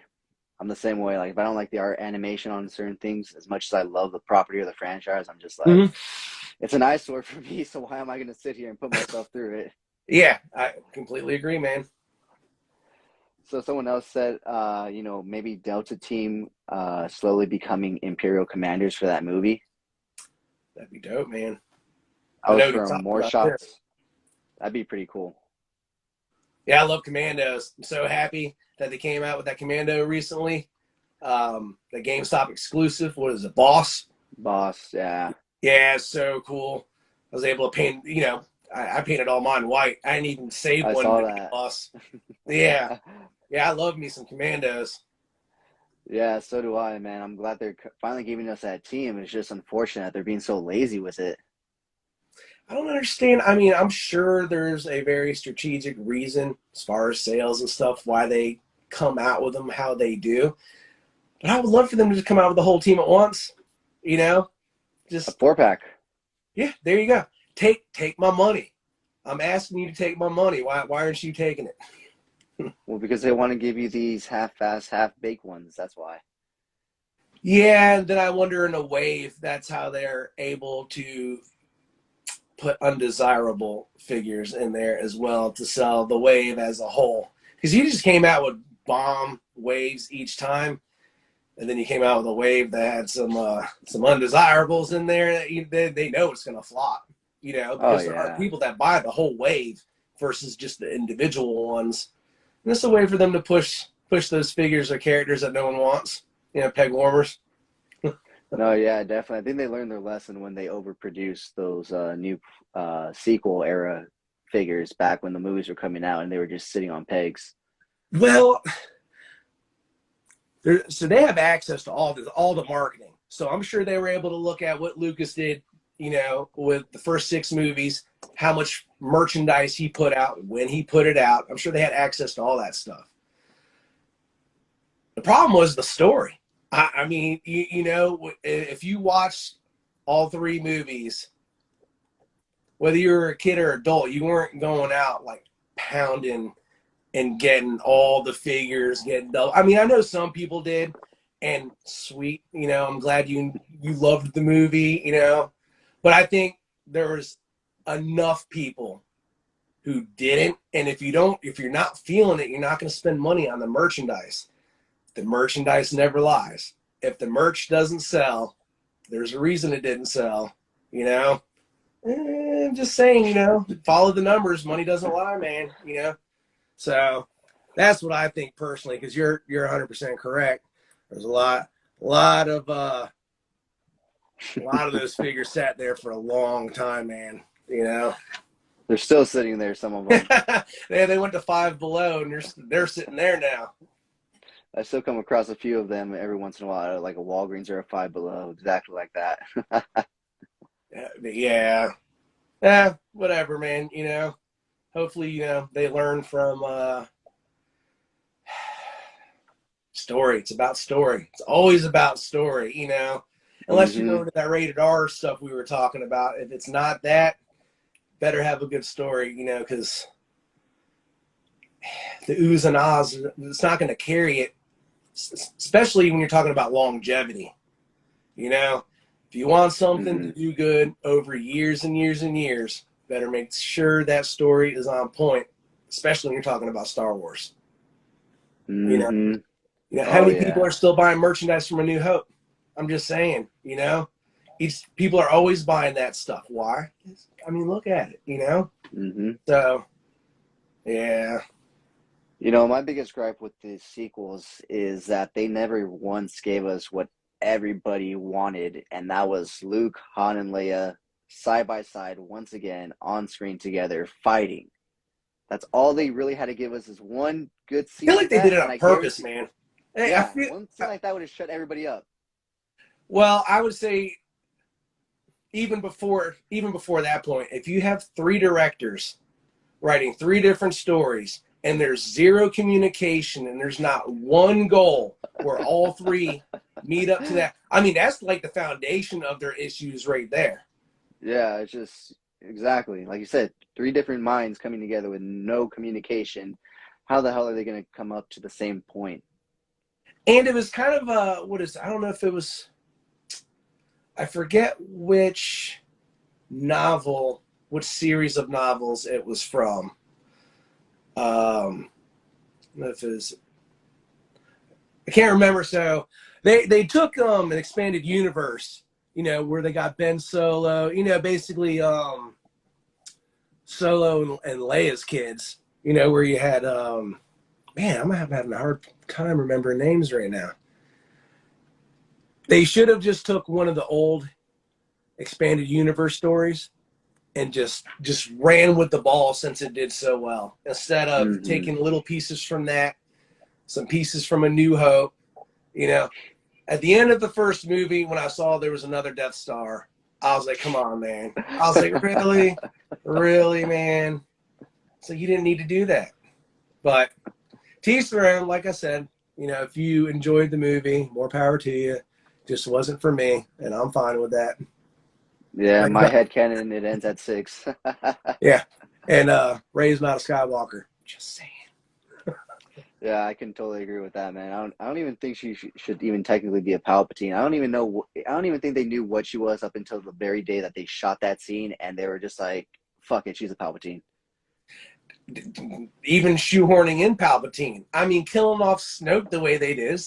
That's where the writers had to have communication with each other. That's really what it came down to. Exactly.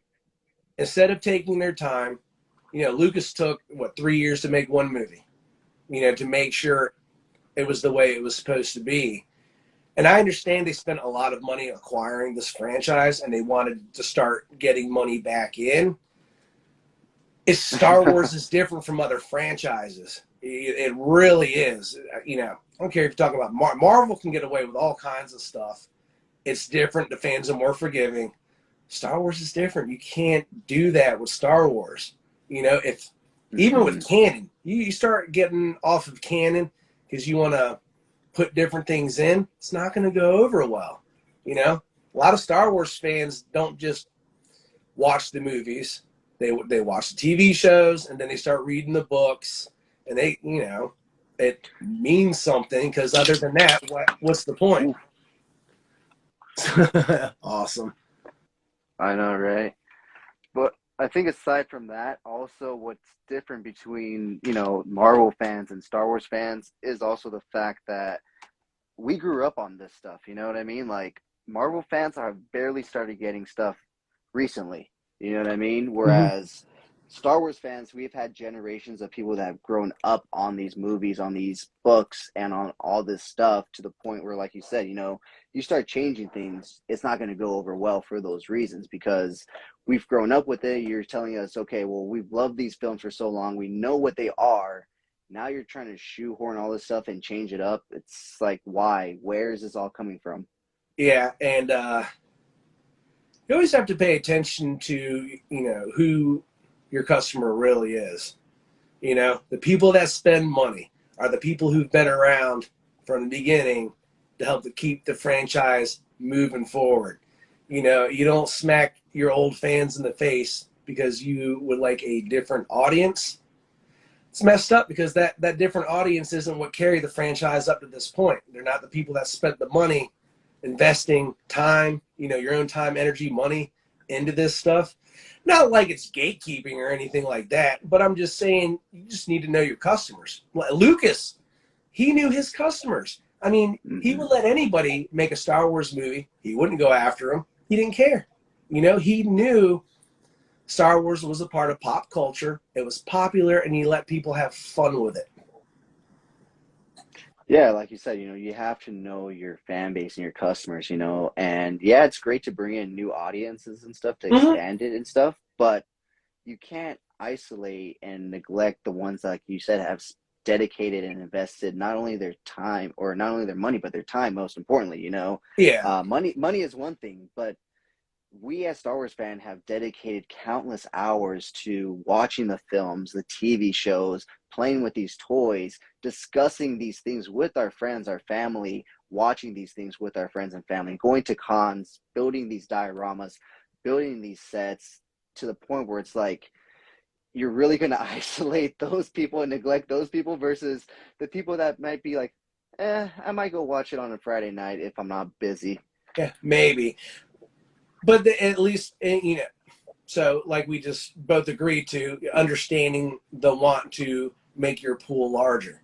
Okay, if you're going to do that, as far as your main canon stories with the movies, you keep it legit with canon, and for the not main fans, but the ones who've been around for a long time. And then, like with the sideshows or cartoons, branch out in those other areas to get different fans and different groups of people. I'm all about it. Don't do it with the main story where you're trying to add in all this extra stuff that has nothing to do, with why we're there, why we're watching it, Yeah, you can make something for all of us. It just doesn't need, one show doesn't need to be for everyone. You can have different shows for different groups. That's it. That placates towards whatever they want. Like the rated R version, Saving Private Ryan. That movie definitely is not for everyone. You know, it's for someone like me that wants to see just one movie that's gritty, bloody. It's not for kids. It's not for people who don't like violence, but it's for the kind of fan that I am, and it's something we haven't gotten yet. I know it'd make money, but that's my point. You can make different things for different groups, but not in the main story.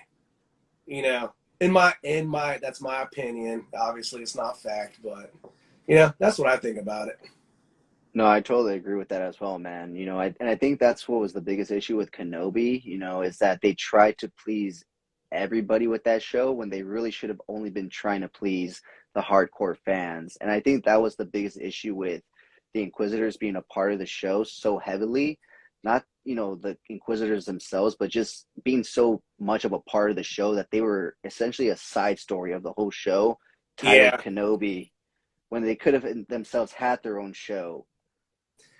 This, my personal opinion.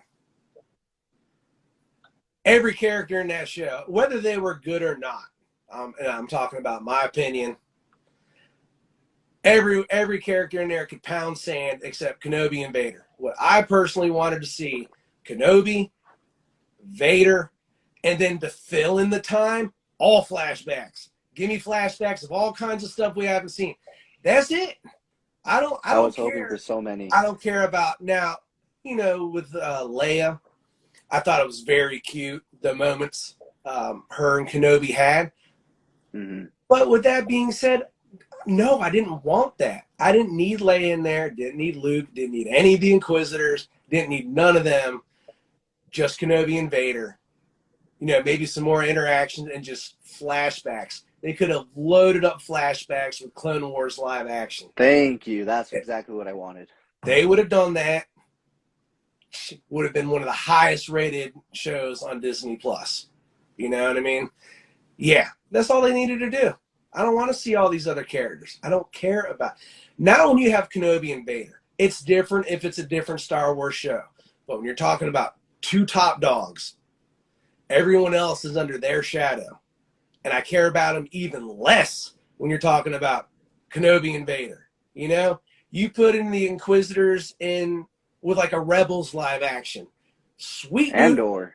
Yeah, any of those, I'm down with that. But when you add in Kenobi and Vader, no, they don't realize that for someone like me, it's such a contrast between a Vader and Kenobi. Like I said, it overshadows them. It makes me even like them less. Flashbacks, man, all Order 66. You could have just filled in the gaps with that. You didn't even have to have story for that.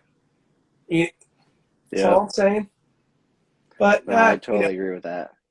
I am happy you got to see Vader be a little more OP, than the previous times. So there's definitely spots in there I appreciated for sure. No, yeah, definitely, man. Have you seen the finale? Yes, I did. I watched it with my son earlier. As soon as I got home from work, I was like, let's watch it. So no spoilers, but what'd you think of it? Yeah, I mean, like I said, mixed feelings, but if I take away the stuff I didn't like and just focus on the things I appreciated about it, yeah, I enjoyed it. The things that I did like about it, I liked a lot. Yeah. So, yeah, it's a good watch. That's for sure. I feel like Disney is like a hit and miss with these shows and the overall story and everything, but they always seem to know how to end them. That last episode always seems to tug and pull at the heartstrings, and like they know it's so frustrating because it's like what we want, and you know how to give it to us, but you wait till the absolute fucking last second to do it, and it just frustrates the hell out of me because it's like, why not just give us that in the entire season, and you would just have boatloads, unlimited of money. Because there's someone in there being spiteful. Someone just be like, I'm going to fuck with them this time. Yeah, I mean, as far as like at the end, obviously I'm not going to say nothing. But yeah, something I was waiting for, and then finally got it. I was like, sweet. I was like, that kind of actually helps the rest of how that episode was for me. And even my son My son was like, as far as the episode, but once he saw the end, he was like, yeah, that kind of made up for a lot. No, yeah, definitely. I felt the same way about the end of Book of Boba. I was like, at least the end episode, the battle was pretty awesome. So I was like, seeing Mando and Boba fight side by side. I was like, all right, I'll give it to him. I'm hoping for the next season of Boba, he's like, all right, I'm done being nice. Because even the actor himself is like, this is like beta Boba. You know, I'm ready. Yeah. I'm ready to go back to real Boba. So I pray that's what they do. Next season, he's like, I'm tired of this. It's not working out.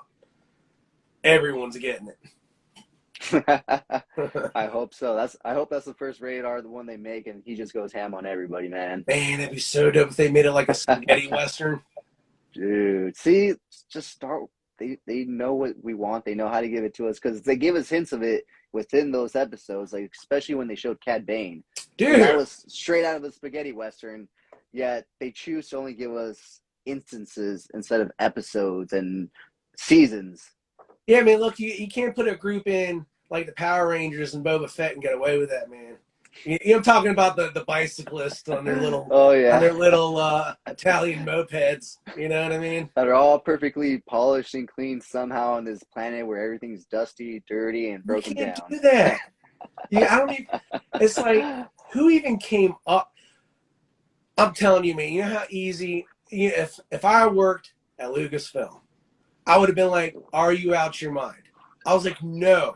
This is where Dengar comes out. This is where Bosk comes out. This is where you get the whole bounty hunter crew rolling out, going dirty. You know, and it would have been the perfect time to start, maybe they were hard on their times, needed some extra creds or whatever, when, found out Boba took over Jabba's palace. And then it's on, dude. It would have been so great. And great for toys. They could have retooled the Black Series, money. You think if they came out with those that bicycle game as far as figures, you think it would sell? Oh man. The money's in the toys. And you came out with all the bounty hunters merch. It'd sell a lot of money, and it'd be cool to see all those Empire Strike Back characters, again. No, yeah, definitely, man. I think that kind of explains why we get figures so late after they premiere, because I think they're trying to gauge, fan reception, and they don't want to make and invest in these molds that they know they're just going to sit on the shelves. They learned their lesson, like I said, from overproducing all these figures. And I feel like the problem is they're not getting fans. Now, number one, you have to know the job. The best, most qualified person for whatever job they're looking for. But on top of that, they need to be a Star Wars fan, because with a lot of these questions, I can come up with the answers instantly, and most, fan of Star Wars who's been in it for a long time and reads the books, knows the lore, it's not hard to put your finger on the pulse and figure out what the fans want. The problem is you're hiring people who are not Star Wars fans. That's the problem. In my humble opinion, of course. No, yeah, that definitely is the issue. And I've actually spoken with somebody here on the show that has actually had 25 years plus of experience working in the toy industry. And he himself was actually an oddity, believe it or not, being a collector and fan of the franchises that he helped produce. He said you'd be surprised that, in fact, most of the people that you find in any toy work environment are exactly any kind of person you would find in any business work environment. An MBA grad that's just there to make money, that isn't really a fan of the franchise. And, they're just going based off statistics and analytics and all these surveys and kid stuff. And yeah, that's really what's going on behind the scenes, and unfortunately, they're not taking the time to at least even hire a liaison, someone that enjoys the franchise to just speak with and talk with and say, we're thinking of doing this. You as a fan, how would you see this? Talk to your peers. How would they approach this? How would they, accept this, not accept it? But they're not. Like I said, you'd be surprised that the majority of them are just MBA grads that are just there trying to do a job. When I understand, forced. They should be forced. Yeah. If you're, for example, if you're doing a show about Clone Wars, you have to watch all, whether it's the 2D and all the new stuff, all of it. so you have at least a basic foundation and understanding of what Clone Wars is, or whatever part of the story, whatever characters they're doing. Whatever the character, they should know that character inside and out before they put any pen to paper. Period. Because that's how you run into problems. That's how you get fans upset. That's why your merch don't sell. And you end up doing all this stuff that it's like hit and miss. They're weaving in and out. They hit some of it, and then other points they don't. Just learn the material. It's, know your job, know your source material. Everything else will fall into place. Exactly, man. Exactly. They just, I don't know what it is about them. They just choose to hire people that have never actually seen Star Wars, been into Star Wars, or actively want to destroy Star Wars for Dude, fans. when you start talking about that, yeah, like they hate the old fans so much. They're like, you know what? What's gonna piss the fans off? Yeah, I know what last name we can get great. That's gonna piss off the fans. Those are definitely not the people you should be hiring for this franchise in particular. I'm sure, like you said, Marvel can get away with stuff like that, but there are just certain franchises. I feel like DC and Star Wars, you have to stick with the lore because those are franchises that not only have been around, I mean, obviously Marvel's been around just as long as them, if not longer, obviously, than Star Wars. However, they were around in a different medium longer, whereas DC and Star Wars were not only in the comic book space, but also the pop culture space. Yeah. In terms of the movies, I mean, look at Batman '89. People were buying tickets to see movies just to see the trailer. I remember, man, when Michael Keaton Batman came out, man, that was the best thing ever, man. It really was. It was, man. That's still to this day my favorite Batmobile. It's the Michael Keaton one. That's what I'm saying. We've grown up with these and, we spend time with these franchises in the movies and with family and friends. We spend time to go with these people to see these. So we've grown these attachments where like with Marvel, it just started in the last, almost 20 years at this point. But yeah, you know what I mean? Versus 40, 50, 60 years with Star Wars, you know what I mean? Like there's a big difference right there, versus someone that can just say, oh, well, we just started this franchise. This is where we're going to go with it. It's like, okay, versus, okay, we've had this established lore. We've had this established expanded lore. Now just throw all that stuff that you've known and loved for years and stuff, and we're going to start fresh at square one. It's like, yeah, but see, what? that's why it's more acceptable for comic movies, because as far as the comic books, origins changed. I mean, not often, but they change, and they want to come out with number ones again. So the canon I would not as much in DC, but it does still happen. It changed in universes and all. You know what I mean.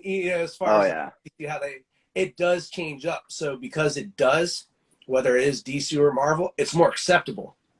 Mm-hmm. With Star Wars, it's not like that. You had your canon streamlined. You had your expanded universe where different things could happen. Mm-hmm. No, yeah, definitely, man. Like you said, Star Wars is a whole different breed when it comes to franchises in anything. Yeah, they don't understand. I think there's just certain people that are there that don't understand it. And even if you want to make new shows like Kenobi, to me, it's not hard to break canon. There's just certain phrases or words were said that sometimes you have to go around because they're in the original movies, whether it's the prequels or the original trilogy. And you just go around and make sure you don't contradict them, and you're fine. Period. And you damn for sure don't stick anything in there that's where you have to do backflips not to break canon. That's where it's like you should just know, don't do that. It's too much not to break canon. You don't shove new stuff in there and break canon just to do it. So in my opinion, No, yeah, definitely. Not just in your opinion, once again, in a lot of Star Wars fans' opinions. Like you said, you shouldn't be having to break your back to, tell a story, especially with such established lore and stuff. You just have to avoid certain key phrases and things, and you're in the clear. Yeah, because it does, I guess, well, just, like in A New Hope with Leia, just certain certain things with Leia without getting into it, for people who haven't watched Kenobi yet or whatever. It bothers me a little bit. It shouldn't, but it still bothers me just because the way the original movie goes. That original movie is more important than your new show. I'm just saying, Yeah, and it could have been easily fixed by the end of the last episode too. With all these new Star Wars, not new Star Wars powers that they have and stuff, but I'm just saying with the freedom that they've done, they could have had Kenobi do a couple things to make sure it played well in A New Hope. That's all. No, yeah, definitely. And going back to those new powers and stuff, I don't know about you, but wasn't the whole reason Anakin turned to the dark side because he couldn't save somebody he loves with Jedi abilities, yet Rey is able to save a dying alien woman. Smack in the face, dude. That's such a smack in the face. I felt like Anakin in the sand, dude. I was so upset about that. I was, and stuff. For a long-time Star Wars fan, it irritates me. I mean, even with Grogu doing that, it's like, really, man. So you didn't have to go to the dark side to learn this power. Yeah. And if Grogu knows it, and he was only learning inside the temple, just like, what? That's messed up. Yeah, it completely negates the whole entire Star Wars storyline. You should have just made him a Master Jedi Council. That's all I'm saying. Like Joker said, everything. You know what you get? You get what you effing deserve. And that's what happened. Should have made Anakin a Master. Exactly, man. You would have just quieted him down. Just would have solved everything, man. Just everything would have been easier. Yup. That's funny. So I'm going to go ahead and go back to the comments real quick. We've been getting a few of them and stuff. So let me see. Let's see. Where do we go? Okay, so everything Drewisky says in the new series, in the sequels, they did make Luke a sissy. I totally did not agree with the way he kind of went into hiding and everything and threw away his lightsaber. It's like I never saw Luke as that kind of a hero or a character. You're talking about the sequel, right? Yeah. I'm going to agree with Mark Hamill himself and say that was Jake Skywalker, not Luke Skywalker. Just saying I agree with the actor himself. No, yeah, totally, man. That's definitely not Luke Skywalker. Dude, you couldn't have messed that up harder. I feel like it was on purpose. There's no way it was Ryan Johnson. There's no way you could completely destroy a character like that unless you're trying so hard. And it's not the same because I hear, oh, well, Yoda kind of gave up and Ben kind of gave up. Man, they ain't give up like that, though. There's a big difference between, you're going through internal battles and just being like a straight bitch. You know what I mean? No, yeah, definitely, man. So kind of going into that, Vazpic says, he still buys stuff from New Hope, and I don't see anybody buying stuff from, any of the sequel stuff. Kind of going back to that point. No, and it's just they rolled the dice so hard on that. I mean, just like whether you're talking about their theme park or the hotel they just came out with, all you had to do is just do my God, just do the original 3 or the first 6, and there would have been so many people there. Buckets of money. And then what do? Double and triple down. No, you're gonna like this. You're gonna like it, and that's it. No, you're gonna learn. And you're gonna pay too for 2.5 or 1.5 days. You're gonna pay. Mm-hmm. That's not a cheap excursion. No, but there's no way. Now, if I could go stay at a hotel that was like the Death Star, you know what I mean? And it was literally done up, the way it's supposed to be. Man, yeah, I would spend $6,000 for 2 days. You know what I mean? Oh, yeah, easily. With a smile on my face and say, I'm lucky to be here. Oh yeah, exactly. But not the way they went about it. I'm just like, yeah, no, I'm not gonna pay for that. I'm not gonna no stupid New Republic ship or whatever ship it is from the new Star Wars. No, thank you. Yeah. I'm Did you not doing it. have you heard that you can actually stay in the suite that Han and Leia conceived Ben Solo in? Yeah, but dude, it's like as a man, why would you want to? You know? As any person, why would you want to?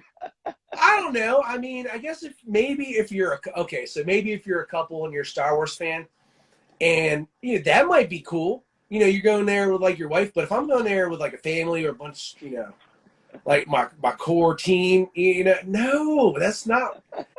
What's up, fellas? Let's go stay. Let's go stay where Han and Leia stayed at. No, I don't think so, man. I'm good. I'll avoid that. No, no. Let me stay in like the Order 66 room. You Right. know what I mean? There's just a dead Jedi in the corner. A bunch of helmets and lightsabers on the floor. Yeah, or Mustafar. I mean, there's a lot of stuff. Hoth. I mean, there's a lot of planets that'd be, if you made a big, massive hotel, you just have. And just split it up. Yeah, man.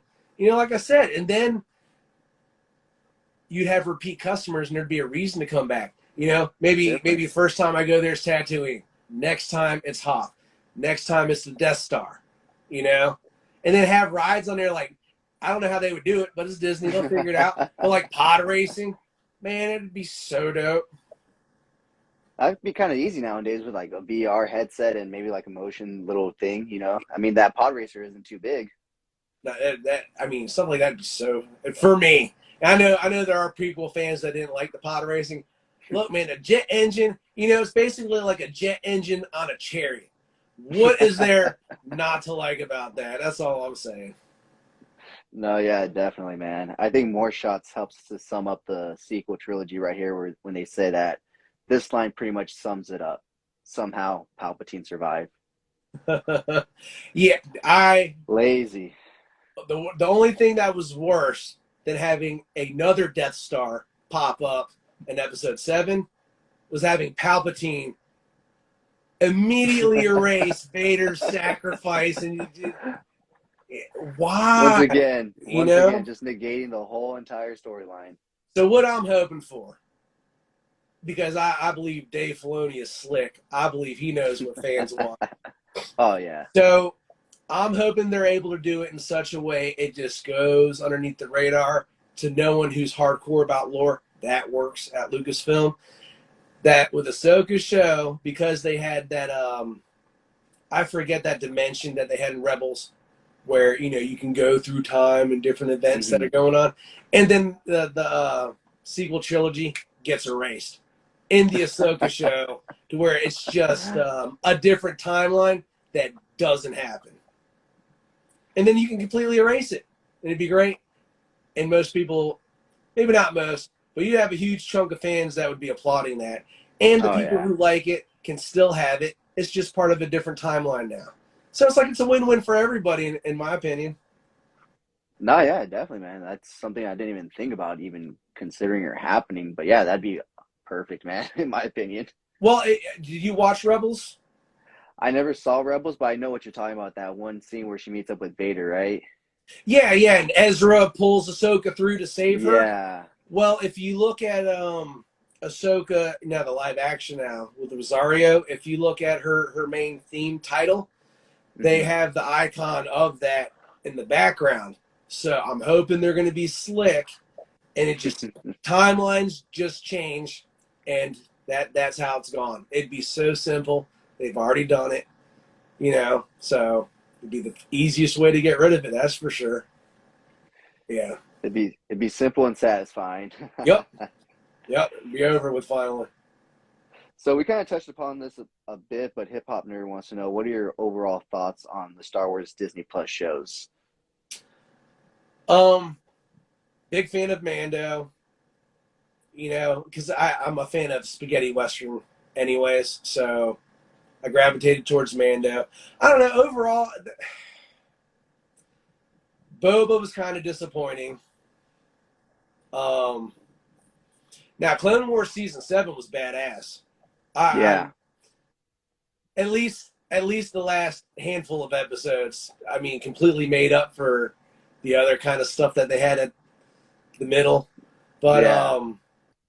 I really enjoyed that season 7. Now, even though a percentage of that was already done, they finished it, so they still get recognition of that being part of Disney Plus. That was great. I do enjoy Bad Batch. Like I Mm-hmm. said, Boba's and as far Mm-hmm. as Kenobi, there's certain aspects about it that I really do enjoy. I just don't like Mm-hmm. some of the other stuff that breaks canon up a little bit and focus. Like I said, when you got Kenobi and Vader in there, everyone else is just overshadowed. I'd rather not even see them because they fall so short in comparison compared to, two legends, you know. But I did appreciate some of the other, the fight scenes and things like that they did have in there. Seeing Vader, look, this is a few episodes ago, so if you didn't see it, that's on you. But with Vader grabbing that shit, man, I'm telling you what right now, I love that personally. Seeing Vader having that kind of power and just ripping the ship, the side of the ship out, that was Mm-hmm. great. I loved seeing that. Even if that's all I got out of that whole Kenobi series was just some Vader action, kind of makes it worth it. No, yeah, definitely, man. Especially that scene when he comes into the village too. I was not expecting him to be that savage and brutal. I was like, why don't you just give us this? Give us this constantly. Constantly. Exactly. I loved the Vader scenes. Seeing him like that, just brutal. Yeah, that was good stuff, man. No, yeah, Yeah, definitely. that's the only shows that they have out right now, right? Is they had Clone Wars, Mando, Boba Fett, Bad Batch. Bad Batch, and Kenobi, right? Yeah. Yeah, I I think do that's enjoy it. Bad Batch. One thing I really want them to get away from now, because it's going to be too repetitive. No more kids that are tagging along in Star Wars. Please, for the love of God, no more toddlers and kids just tagging along. Because Bad Yeah. Batch, to my own personal opinion, Omega should be in and out of the episodes, not a constant, because Mm-hmm. you could have it more violent without having. I mean, even Grogu and Mando. I'd like to see Mando for a while without Grogu. Well, I might take that back, considering Grogu knows how to use his A force little abilities bit. better, and the Yeah. lights. So that might be a little more interesting now. But you don't always need a child sidekick in a show. That's all I'm saying. No, yeah, I think they're suffering from that Batman and Robin syndrome where it's like there needs to be a kid to attach. It's like, but growing up, I never was like, oh man, I want to be Robin. Like, no, I was always like, man, I want to be Batman. Like, fuck Robin. Yeah, I mean, any kid that is watching any Star Wars show, guarantee you 9 out of 10, is because their mom or dad are watching it, because their mom and dad are super fans, and they want to I want to hang out with my mom or dad. Mom and dad's watching Star Wars. That's why they're watching it. And geared towards the people who've been fans. People that are in our age group. You know what I mean? I doubt there's Mm-hmm. too many new 8-year-olds or kids, young teenagers that are like, man, can't wait to see Kenobi or the Bad Batch. It's Mm-hmm. more of people like us that are talking about it.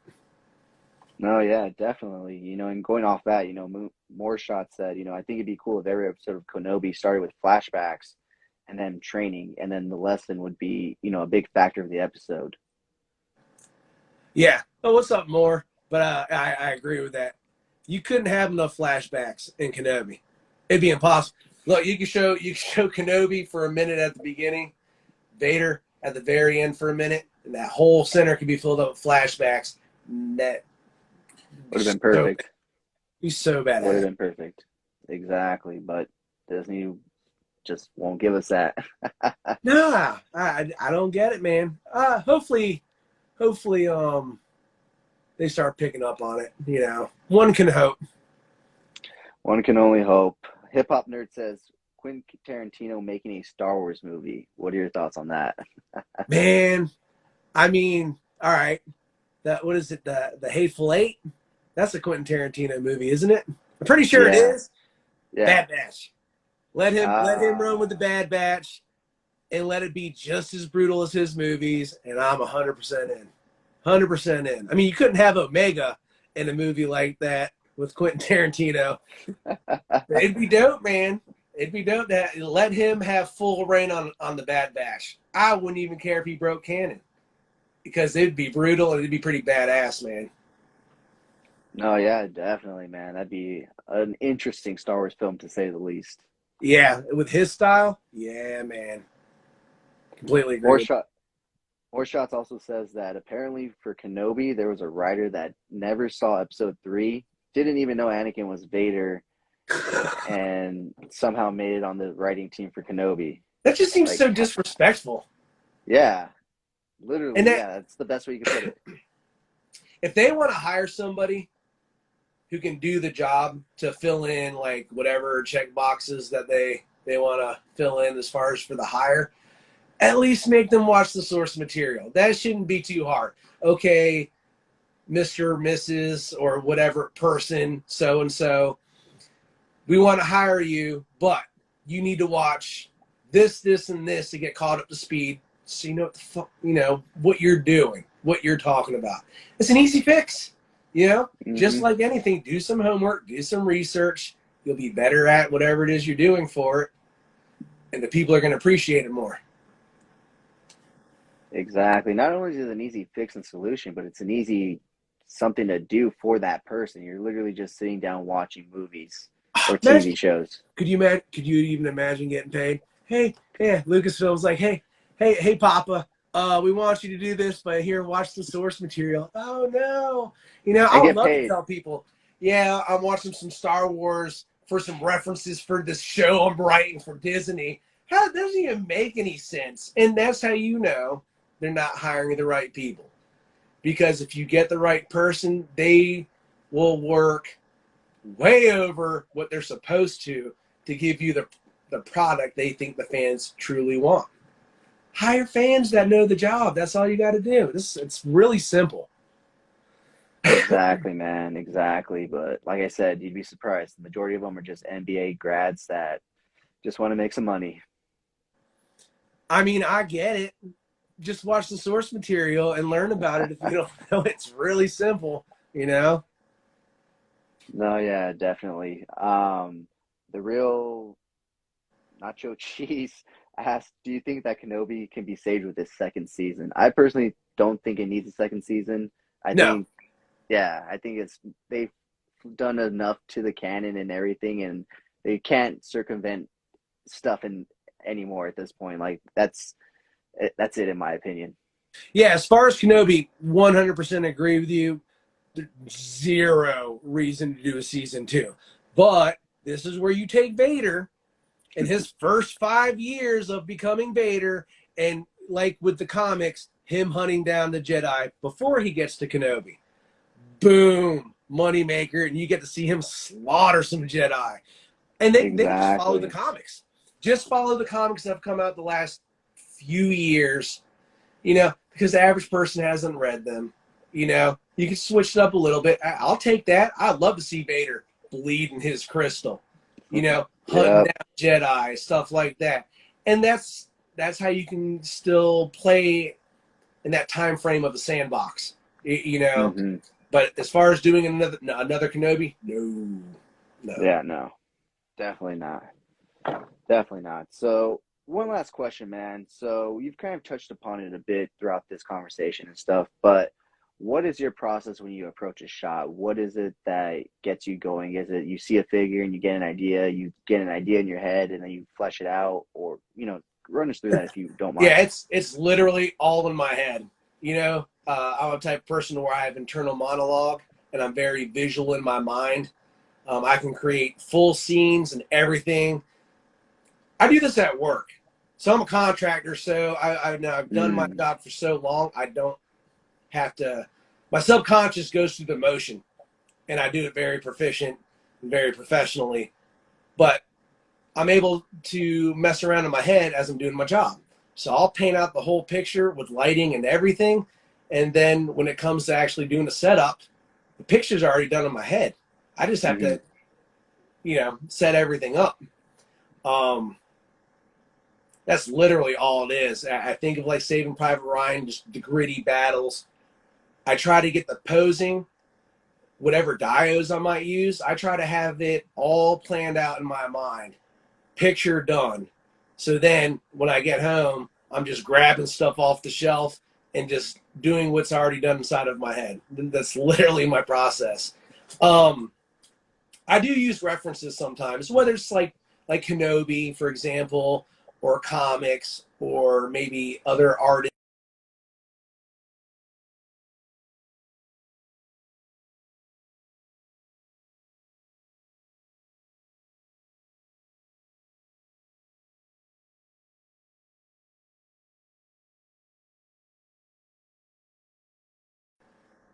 My bad, man. I thought I had my phone connected. Nah, it's all good, man. Let me see. Oh, now it's connected. All right. We're good now. All right, my bad. What were you saying about your process using references and stuff? Yeah, as far as the reference area, what fan art, comics, movies, TV shows, I might just watch something. Let's just say Vader and Kenobi fighting. I might watch that and get real hyped from it, and then I'm like, okay, now I want to do a battle scene. At least that's where I'm going to start my foundation of my next shot. So I want two dudes going at it with lightsabers, and then I might just go from there. Fan art's helpful. That's how I actually got into crossovers with like the Predator in Star Wars or the Xenomorph in Star Wars was other people's fan art. I was like, whoa, never thought about that before. This is helpful for me at times. No, yeah, definitely, man. I find myself doing the same thing, kind of like with the crossovers. I kind of found him through just scrolling through toy photography images and going, wow, I'd never thought about mixing franchises intentionally. Yeah. Sometimes you do it unintentionally because, you don't have said figures to fit and everything, but Yeah. it seems like when you do it unintentionally, it doesn't fit, but when you do it intentionally with a purpose, it seems to fit a lot better and work better. Yeah, no, I completely agree with that. Yeah, when you have the intention of doing that crossover, in my opinion, yeah, it definitely works better than just using other figures for fillers and things of that nature. Yeah, completely agree with that. All right, man. Well, thank you so much for coming on, man. We had a great conversation. We Yeah, it was got fun, through man. everything. And Yeah, yeah, thank you for taking time out of your busy day. Like I said at the beginning, you are a phenomenal toy photographer. I really absolutely love appreciate it. every shot you put out, and I'm sure everybody that follows you does as well, man. So keep doing what Thank you you're very doing. much. Really do appreciate all the great work that you put out, man. And like I said, we always look forward to seeing what next shot you're going to put out. Thank you for having me on the show. Really appreciate it. And I did. I enjoyed this conversation, man. Well, you're welcome to come on any other time, man. Whenever you want to come on, just let me know, and you're welcome to come back. I'll definitely do that, man. All right, man. Have a good rest of your All right, night, man. and I will talk to you You guys. too. Talk to you later. All right. Good night. All right, good night, man. All right, guys. Thank you so much for joining me for episode 20 of Coffee and Toys Live, and thank you so much to my guest tonight, Papa Palpatine Photography. I really do appreciate him coming on to the show. Episode 20, guys. Can you believe it? We've done 20 of these already, 20 amazing, phenomenal guests, and so many more to come, guys. So join me next week for episode 21, where we will actually be mixing things up a bit and speaking to somewhat of a rarity in the collecting community, and that is a female collector. So next week, I will be having on Angi for a great conversation and a great look into the female perspective when it comes to toy collecting and being a fan of these franchises. Once again, thank you so much to my guest tonight, Papa Palpatine Photography. Check him out here on Instagram. If you haven't already been following him, you definitely should. I definitely look forward to the next shot he puts up. And with that being said, guys, follow me here on Instagram at CoolFigurez, my other Instagram where I post my more dedicated toy photography shots, my more thought out plan of more shots, epic shots by CoolFigurez. If you do enjoy unboxings, check me out over on TikTok. That's where I post all my unboxings. If you haven't already, subscribe to me on YouTube. We are over 900, on our way to 1,000, guys. Please help me get there. I said by the end of June, but I think more by the end of July will be a more realistic timetable. But yeah, guys, with that being said, I've been your host, Justin the Bat Madrigal, aka the Buff Collector. And as always, have a great fucking day. Thank you so much for sticking to the end of this video. If you enjoyed those pics, you can find the full images over on Instagram at CoolFigurez. And I do also have a separate Instagram account for my more thought out, planned out, more edited pics called Epic Shots by CoolFigurez. Check it out. If you like what you see, leave me a follow there as well. And if you guys like unboxings, check me out over on TikTok at CoolFigurez. That's where I post all of my unboxings. And check me out every Sunday for Coffee and Toys, a weekly Toy News Toy Talk podcast where we will go over all the latest and great toy news, reveals, pre-orders, weekly toy haul, and so much more. And join me every Wednesday over on Instagram for Coffee and Toys Live, where I will speak to a new guest every week about toys, toy hunting, toy photography, and so much more. Thank you so much for taking time out of your busy day to listen to me talk about toys. I really do appreciate it.